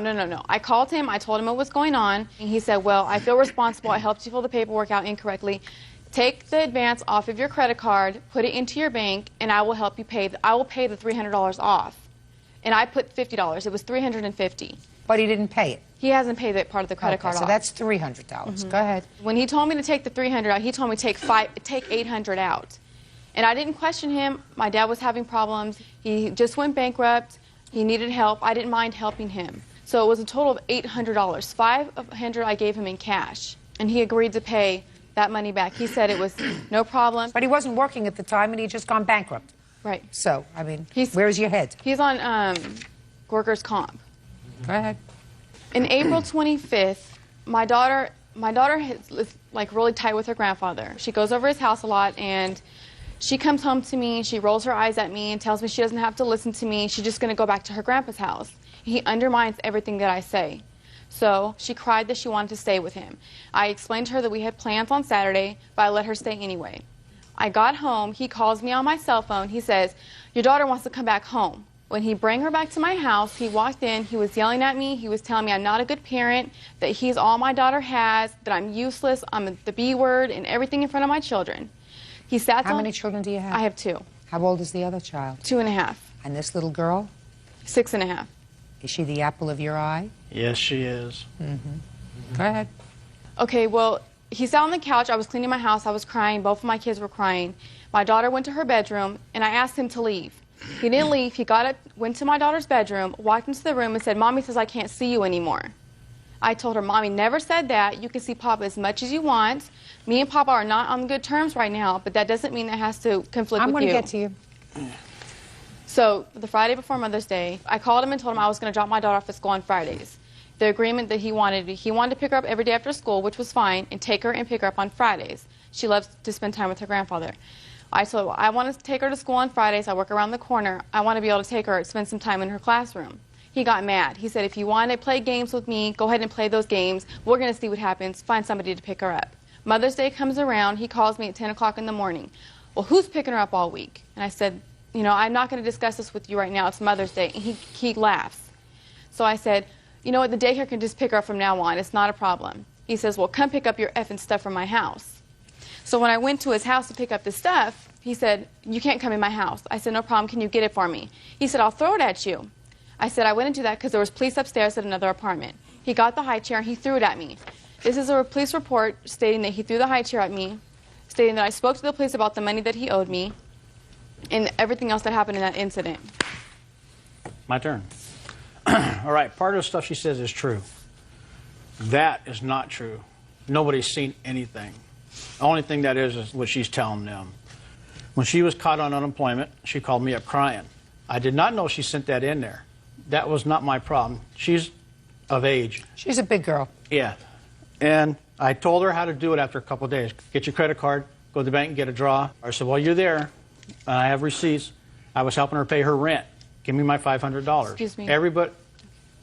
All my kids owe me money, and I'm starting to collect off of it. And unfortunately, I started with her. She wanted me to co-sign for a car for her. I will not do that even for her. I got burned too many times. When you were helping her out with her rent, did you tell her that that was a loan? I said it was a loan. She paid me back when she got her taxes. Your Honor. And it's on here, rent and loan is on the checks. Well, let me take a look. That adds up to $500.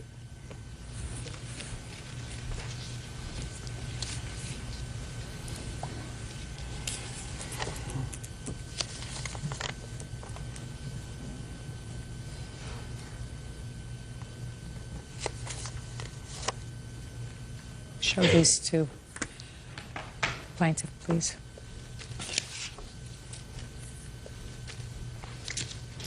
When I signed the back of these checks, Your Honor, they didn't say rent and loan. Okay. I sort of believe that. Well, you're wrong, Mr. Remillard. The police, in fact, did see you throwing the children's toys from his porch. No, they only went on her because they weren't there. They were upstairs. No. Listen to me. This is the police officer speaking. As I approached both parties, I observed John Remillard acting very hostile and throwing the children's toys from his porch area in the general direction of the street. This is the police officer speaking. I threw the high chair out the door. What I'm telling you, that's what you said. The police officer said he saw you throwing the toys, children's toys, towards the street. So he saw it. It's not what she reported, sir. Judge Judy continues in a moment. Even though she's the mother of two children, she's still a baby. She's a baby who's got two babies. She was pregnant. But she's your baby. Yes, she's my baby. She's your baby, my friend. She always will be. Real cases, real people. Judge Judy. Kimberly Remillard says her father, John Remillard, owes for an unpaid loan. Kimberly says their relationship was strained when he threw a high chair at her. Okay. Now, your father, it is clear to me, was helping you out financially for a long time. He has been financially helping me for a long time. I had my child at a young age, and I appreciate everything my father has done for me. How old are you? I'm 22. Well, you had one child at a young age, and then you had another one. Where are the father of these two children? The baby's father is around sometimes. The oldest one's never around. So they have two different fathers. Mm-hmm. Are you married to either one of them? No. Do you work? I do.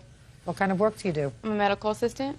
You have support orders with regard to both of these children and their fathers? The oldest one doesn't pay child support. The little one, he does pay child support. What happened to the father of your older child? They said he's not working. There's a claim out there, but they can't collect from him. Where does he live? I don't know. They know where he lives. They won't give me any of his information. So your father really has been, for a long time, like the other parent to your daughter. Oldest one. To the oldest one, is that right? He has. Well, it's too bad that we got into this kind of a dispute, isn't it? Yes, it is. That's ridiculous. Where's your mother? San Leandro, California. You're not together. Oh, no. You live by yourself? I have my mom living with me. She's handicapped. How old is your mother? We'll say 74. Okay, let's say. Okay, 74 is a nice age. You still see your granddaughter? No. Why not? Okay, after Mother's Day, I still let her go over there on the weekends, and whenever she asked to, she called him whenever she wanted to. He went to her bowling, she had bowling league every Saturday. I didn't have a problem with that. Well, on one of the week before her last of bowling, I let her go over there after bowling. She came home and she said, Papa asked me if it was my baby's father was at your house, and I told him yes. Now, he doesn't like my baby's father, so I called him and I Do you? Sometimes. Not all the time. I called him and I asked him, were you questioning her about that? I said, she's 6 years old, she's a child, she doesn't need to be in between our business. You're absolutely right. I said, if you can't keep her in the child's place, she cannot keep going over your house. She's nervous and she feels that Mommy's going to get mad and Papa's going to get mad, and that's not fair for her. He got mad. He said, I'm going to take custody from you. She's going to be living from me, and that's going to be it. So from that day on, she hasn't seen her grandfather. And that was when? It was about 2 months ago. It was in June. I stopped seeing her. Why I don't like her boyfriend? And I'm sure everybody in this courtroom would think the same thing. She was on the freeway with him one day in a car, and he took the steering wheel and rolled that car on the freeway with my granddaughter in it and her in it. But that has nothing to do with whether or not... tormented her.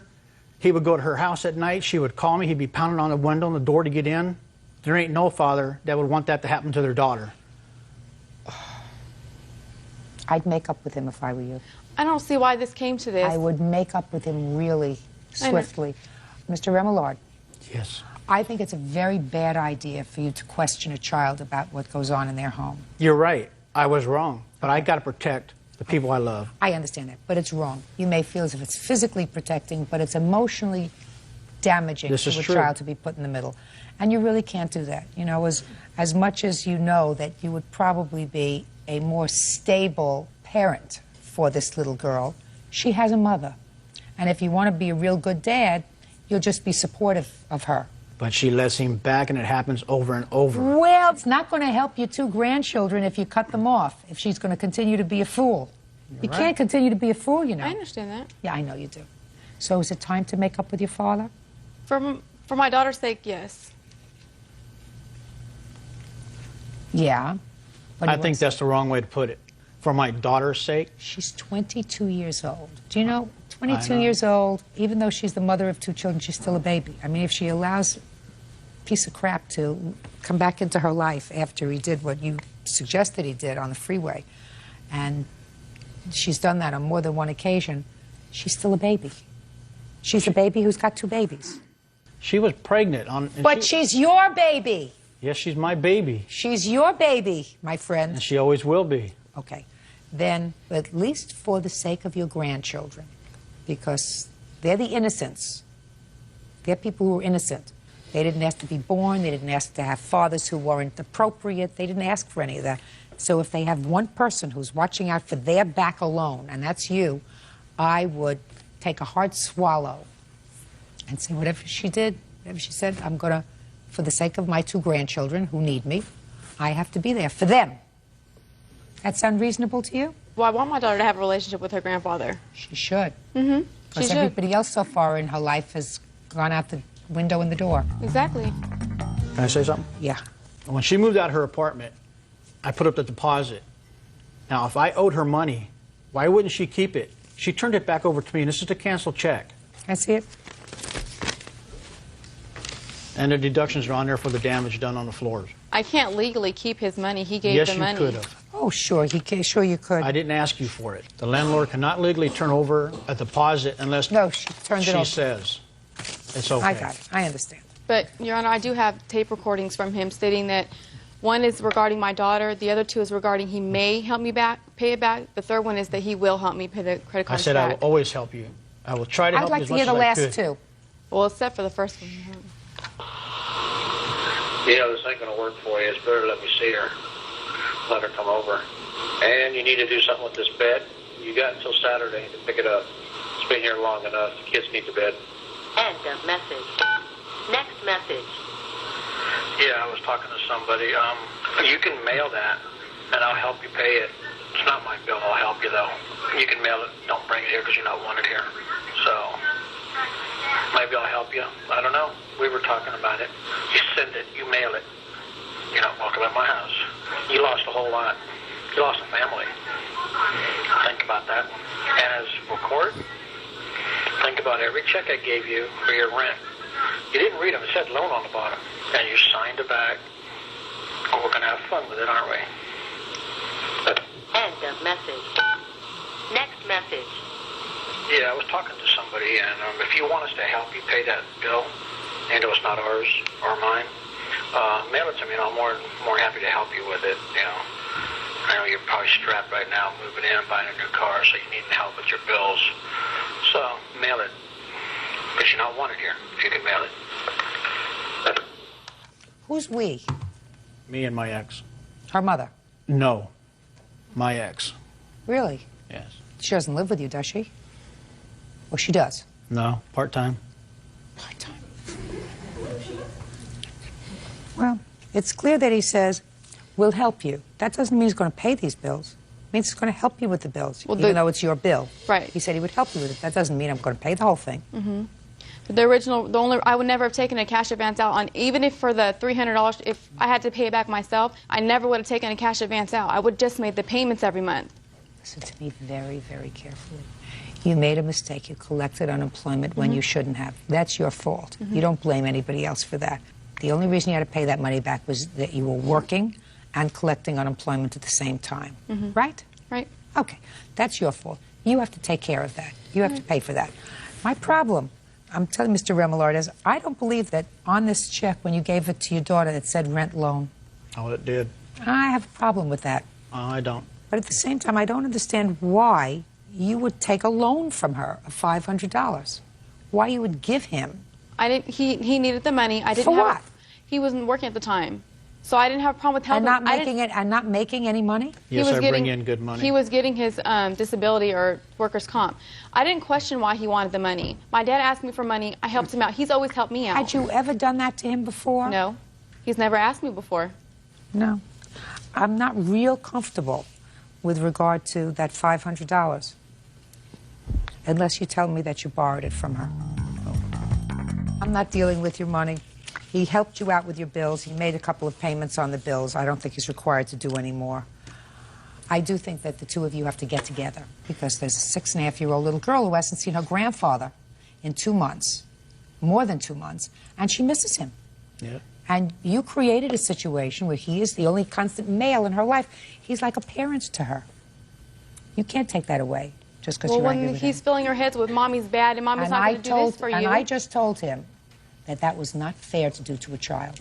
It's not fair and it's not right. Can you control that? You're right. It's not. Can you control it? Yes. Can you control it is the question. Then control it. Even if you were husband and wife and separated, it would be wrong for you as a parent to say, what's happening at mommy's house when I'm not there? Who's coming into the house when I'm not there? I don't care who goes into her house as long as they take care of her and treat her right. But this man does not treat her right. Exactly. You're not going to know that any better if you alienate yourself from your daughter, Mr. Remillard. If you alienate yourself from her and she doesn't let you see your granddaughter, you think your granddaughter is better off or worse off? Worse. Okay, so behave yourself. You know, keep your temper in tow. You think he can see her next weekend? Yeah. You sure? Mm-hmm. Is he still around? Off and on. He comes over to see his daughter. When he comes over to see his daughter, does he stay? For about an hour. And that's it? Mm-hmm. You don't fight with him? No. And he hasn't put his hands on you recently? Never. Never? No. And he treats your daughter okay, your older daughter? Yes, he does. Okay. What day can he see her? Saturday. Saturday okay with you? Yeah. Perfect. Bye. Your Honor, this is case number 400 on the calendar in the matter of Straub versus Snelson. Parties have been sworn in, Judge. You may be seated. Sir, have a seat. Ms. Straub, how old are you? I'm 20. When were you 20? April 5th. According to your complaint, for your 19th birthday, the defendant, who was then your boyfriend, bought you a dog. You've since broken up. He came in, stole the dog. You want the dog back or the value of the dog? Mr. Snelson says that he never gave you this dog as a gift. The gift was bought for his son, for his son's 5th birthday, and he is counterclaiming for some property that you have that belongs to him. Is that right? Yes, ma'am. Were you living together? Yes. When did you start to live together? We started living together when I was 18, but we had broken up right after he had given me the dog for my 19th birthday. Just a minute. Did you move into his apartment? Did he move into your apartment? Or did you move in together into a new apartment? I moved into his house, but I moved into my house, into my mother's house in Portland after we had broken up, after he... Shh. Try paying attention to my questions. You moved into his house. Mm-hmm.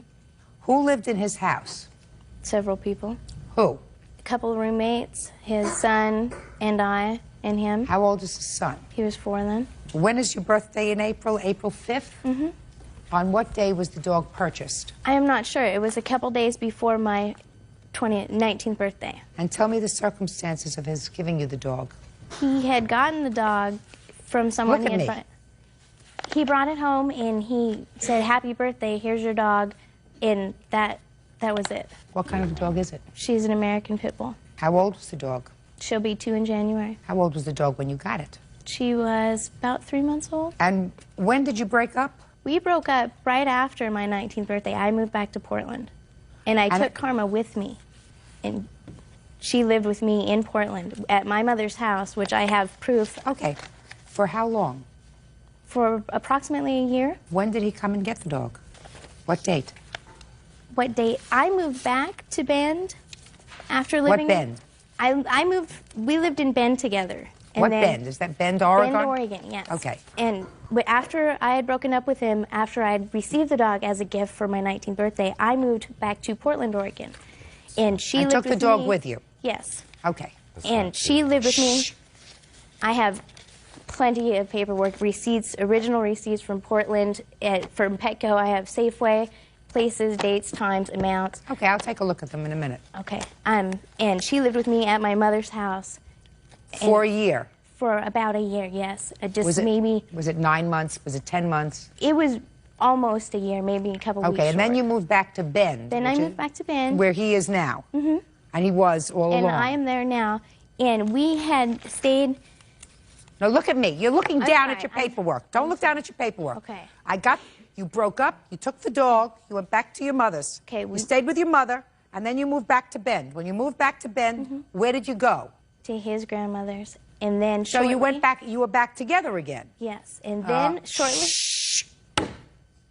You were back together again? Yes. What month and year did you move back to Bend? End of April, beginning of May of this year. And when did you break up for the last time? September 3rd, when he had choked me, and I called the police and had him removed. So from May to September, you lived together? Yes.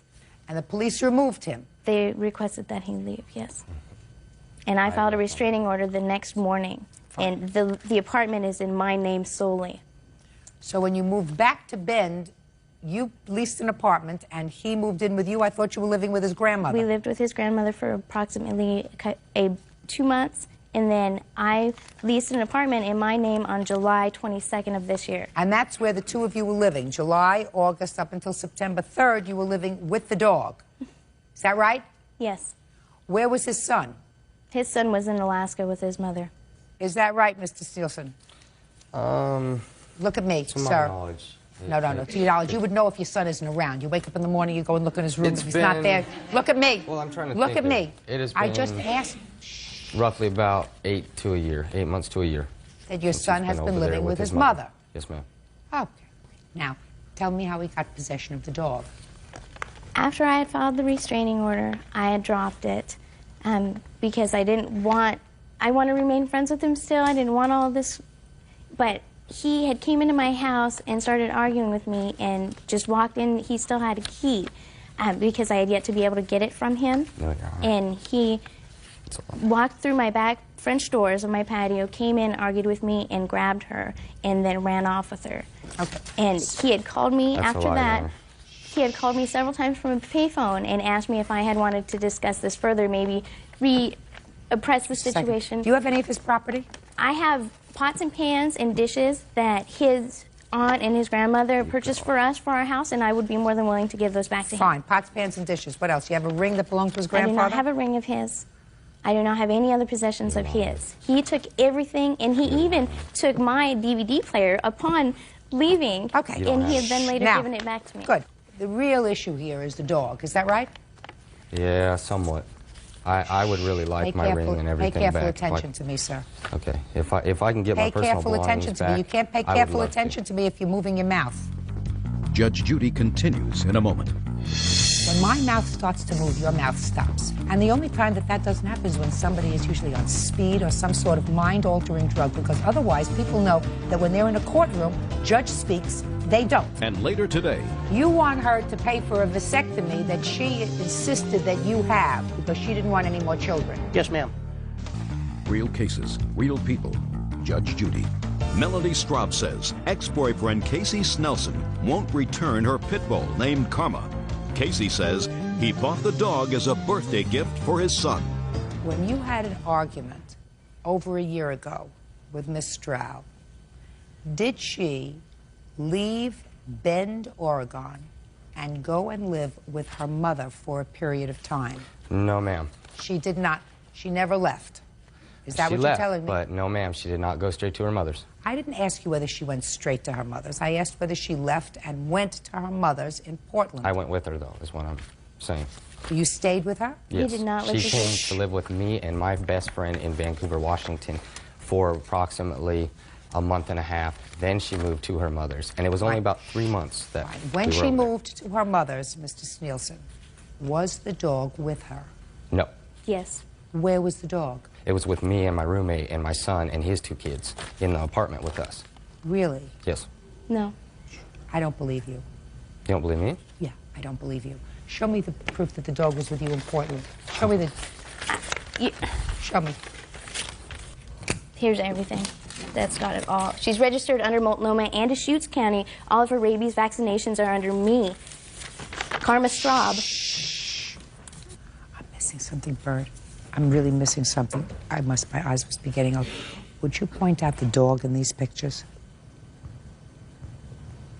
See a dog in those pictures? Not in those, Your Honor. Well, then what are you giving it to me for? No, that was the house that I was living at with my mother. Listen, I don't care about the house and your mother or you. I asked you, I'm There's not looking pictures through in all there, this Your garbage. Honor. Would you kindly look through this junk and show me proof of the dog living with you in Portland, Oregon?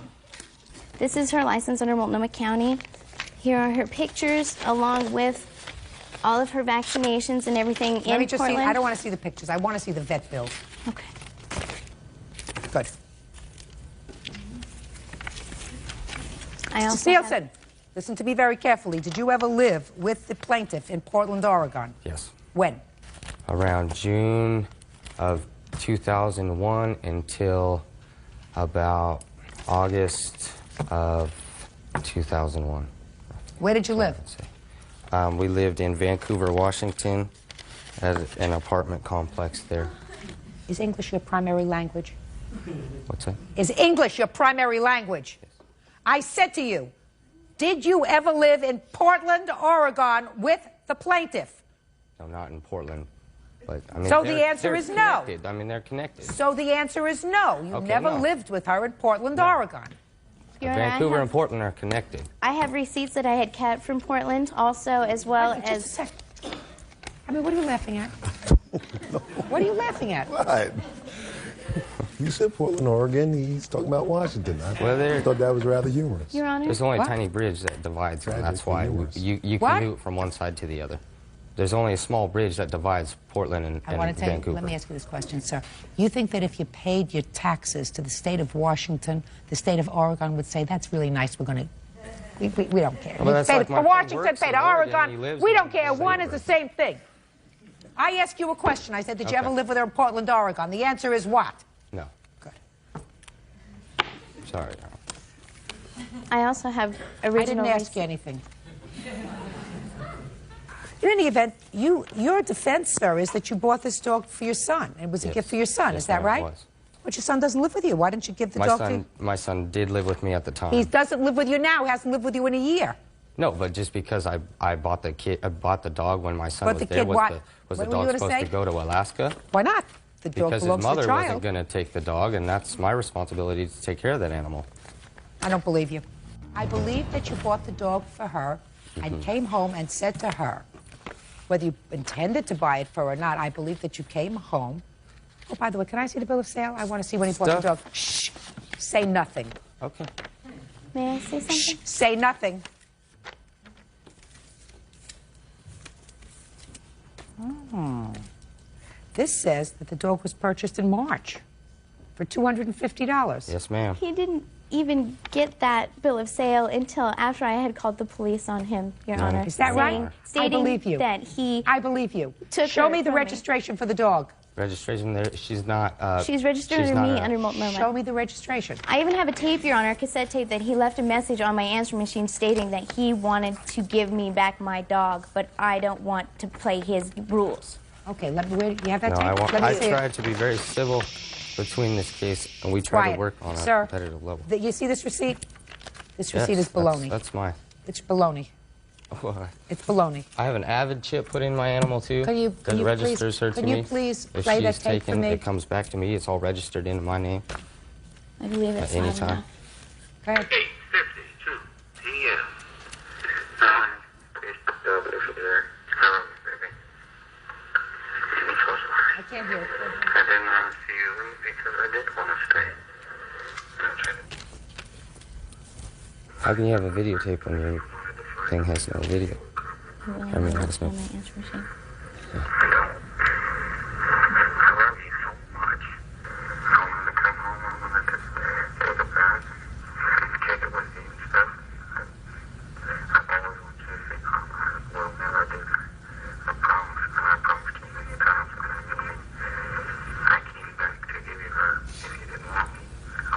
That was when we were in a fight. I was just letting her see her, Your Honor.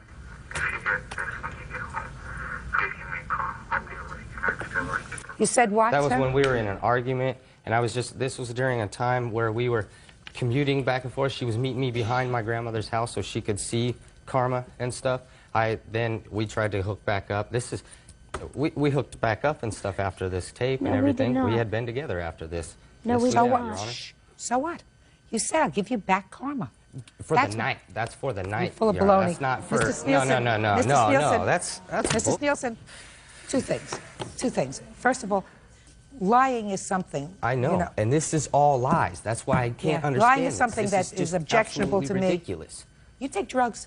No, Your Honor. What I want you to do is, when my mouth starts to move, your mouth stops. Do you understand? I know. And the only time that doesn't happen is when somebody is usually on speed or some sort of mind-altering drug, because otherwise people know that when they're in a courtroom, judge speaks, they don't. Do you understand that? So I believe that this is her dog. I also believe that she is not going to be able to get this dog from you. Do you understand?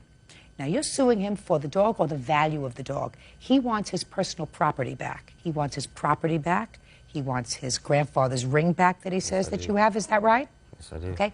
When she gets the dog back, you get your personal property. Do you understand? Other than that, you get nothing. It's already gone. Now, good. So it's already gone. So then all I have to do is I have to dismiss your counterclaim, because that you're not getting back. If she has your grandfather's ring that you said has so much does, sentimental but value to you, that's I have gone, receipts. along with your other stuff. Now, I don't believe he's going to give you back this dog. And the truth of the matter is, I think it's a good idea, because I think that there's something wrong with him. I think it's a good idea that you have no connection with him. Me too. Do you understand? And I think that you should get another dog, preferably smart, not a pit bull. You're not going to get this dog back from him. And if you do, he's going to be on your case. I was planning permanently. on moving back to Portland. Listen to me. He's going to be on your case, and there's something about him that's not balanced. I'm doing you a tremendous favor, because he is not wrapped too tight. He is one bottle short of a six-pack. This is all Pay that he careful wants. attention to me. Pay careful attention to me. He is one bottle short of a six-pack. And if you have something that he says he wants, he's never going to be away from you.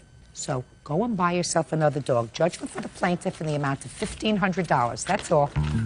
Parties are excused. You may step out.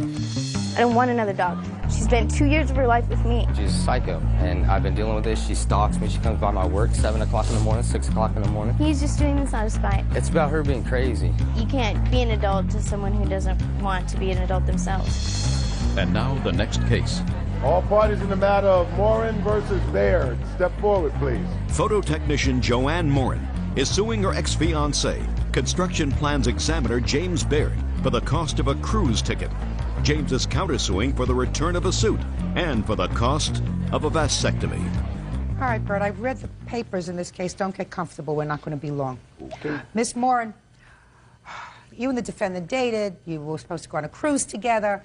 You couldn't go because a relative, I think your father, became ill. The defendant went with 2 of his children, but your son had paid for the cruise ticket. In any event, you say that he owes you $200. He says, more than happy to give you the $200, right? Give me back my suit that I left at your house. Is that right? Yes, ma'am. That's the suit? Yes, ma'am. Give him the suit, Bert. I told you, this case has lots of little parts, but we're going to handle them all very quickly. Good. Now you have your suit. The suit goes on your side, and plaintiff gets $200. Are you happy? Good. On your side, you have a counterclaim. Yes, ma'am. Your counterclaim is twofold. A, you wanted your suit back, you got your suit. You want her, A, to give you back the engagement ring. Oh, the money for it, yes. Where's the engagement ring? I have it with me right here. Perfect. You want to see? No. Goes back. Goes to his team. Happy now? Almost. Almost. The other part, you're not going to even be happy that you raised, sir. You want her to pay for a vasectomy that she insisted that you have because she didn't want any more children. Yes, ma'am. Right? Did she grab you by the hand and take you to the doctor? No, she... Very good. Then you don't get paid for the vasectomy. You're over 21, you made a choice. If you don't like the choice, you have to live with it or get it reversed. Goodbye and good luck. That takes care of this. Bodies are excused. You may step out. Trên tay mình đang cầm đây là kem dưỡng trắng da cao cấp Necco và có trọng lượng là 60g. Với dòng kem dưỡng trắng Necco Whitening Cream thì sở hữu cái công thức dưỡng da với 3 cái sự khác biệt kết hợp bí quyết dưỡng da trong hoàng cung thời xưa và cùng với công nghệ sản xuất hiện đại nhất của các cái thương hiệu mỹ phẩm rất là nổi tiếng của đất nước Hàn Quốc. Thì những cái thành phần chính có trong kem dưỡng Necco này thì được chiết xuất từ niacinamide, rau má, chi hồi, bột ngọc trai lô hội, axit amin và các cái vitamin như là vitamin A, vitamin B, vitamin D, vitamin E, hydrogenated lecithin, chất hỗn hợp men rượu, sake, lá lô hội, centala, asiati, cỏ răng tiền, dưa leo, BBG, fruit và có cái thành phần cây hoa tiêu của Nhật Bản. Và đối với dòng kem dưỡng trắng Necco này có cái công dụng là với cái công thức dưỡng trắng cao cấp được nghiên cứu bởi các viện nghiên cứu mỹ phẩm tại đất nước Hàn Quốc. Thì với dòng kem Necco Whitening Cream cùng với các cái phân tử vàng của nano và các cái hoạt chất có trong kem dưỡng trắng Necco như là các cái hoạt chất niacinamide, colonat, gold sẽ giúp làn da của chúng ta được săn chắc, mờ sạm và thâm nám, giảm các cái vết nếp nhăn, dưỡng trắng da và sẽ tăng cái đàn hồi cho da, giúp da của chúng ta sẽ đẩy lùi cái vấn đề lão hóa và sẽ dưỡng trắng cho làn da của chúng ta và rất là an toàn cho những làn da yếu và những làn da nhạy cảm.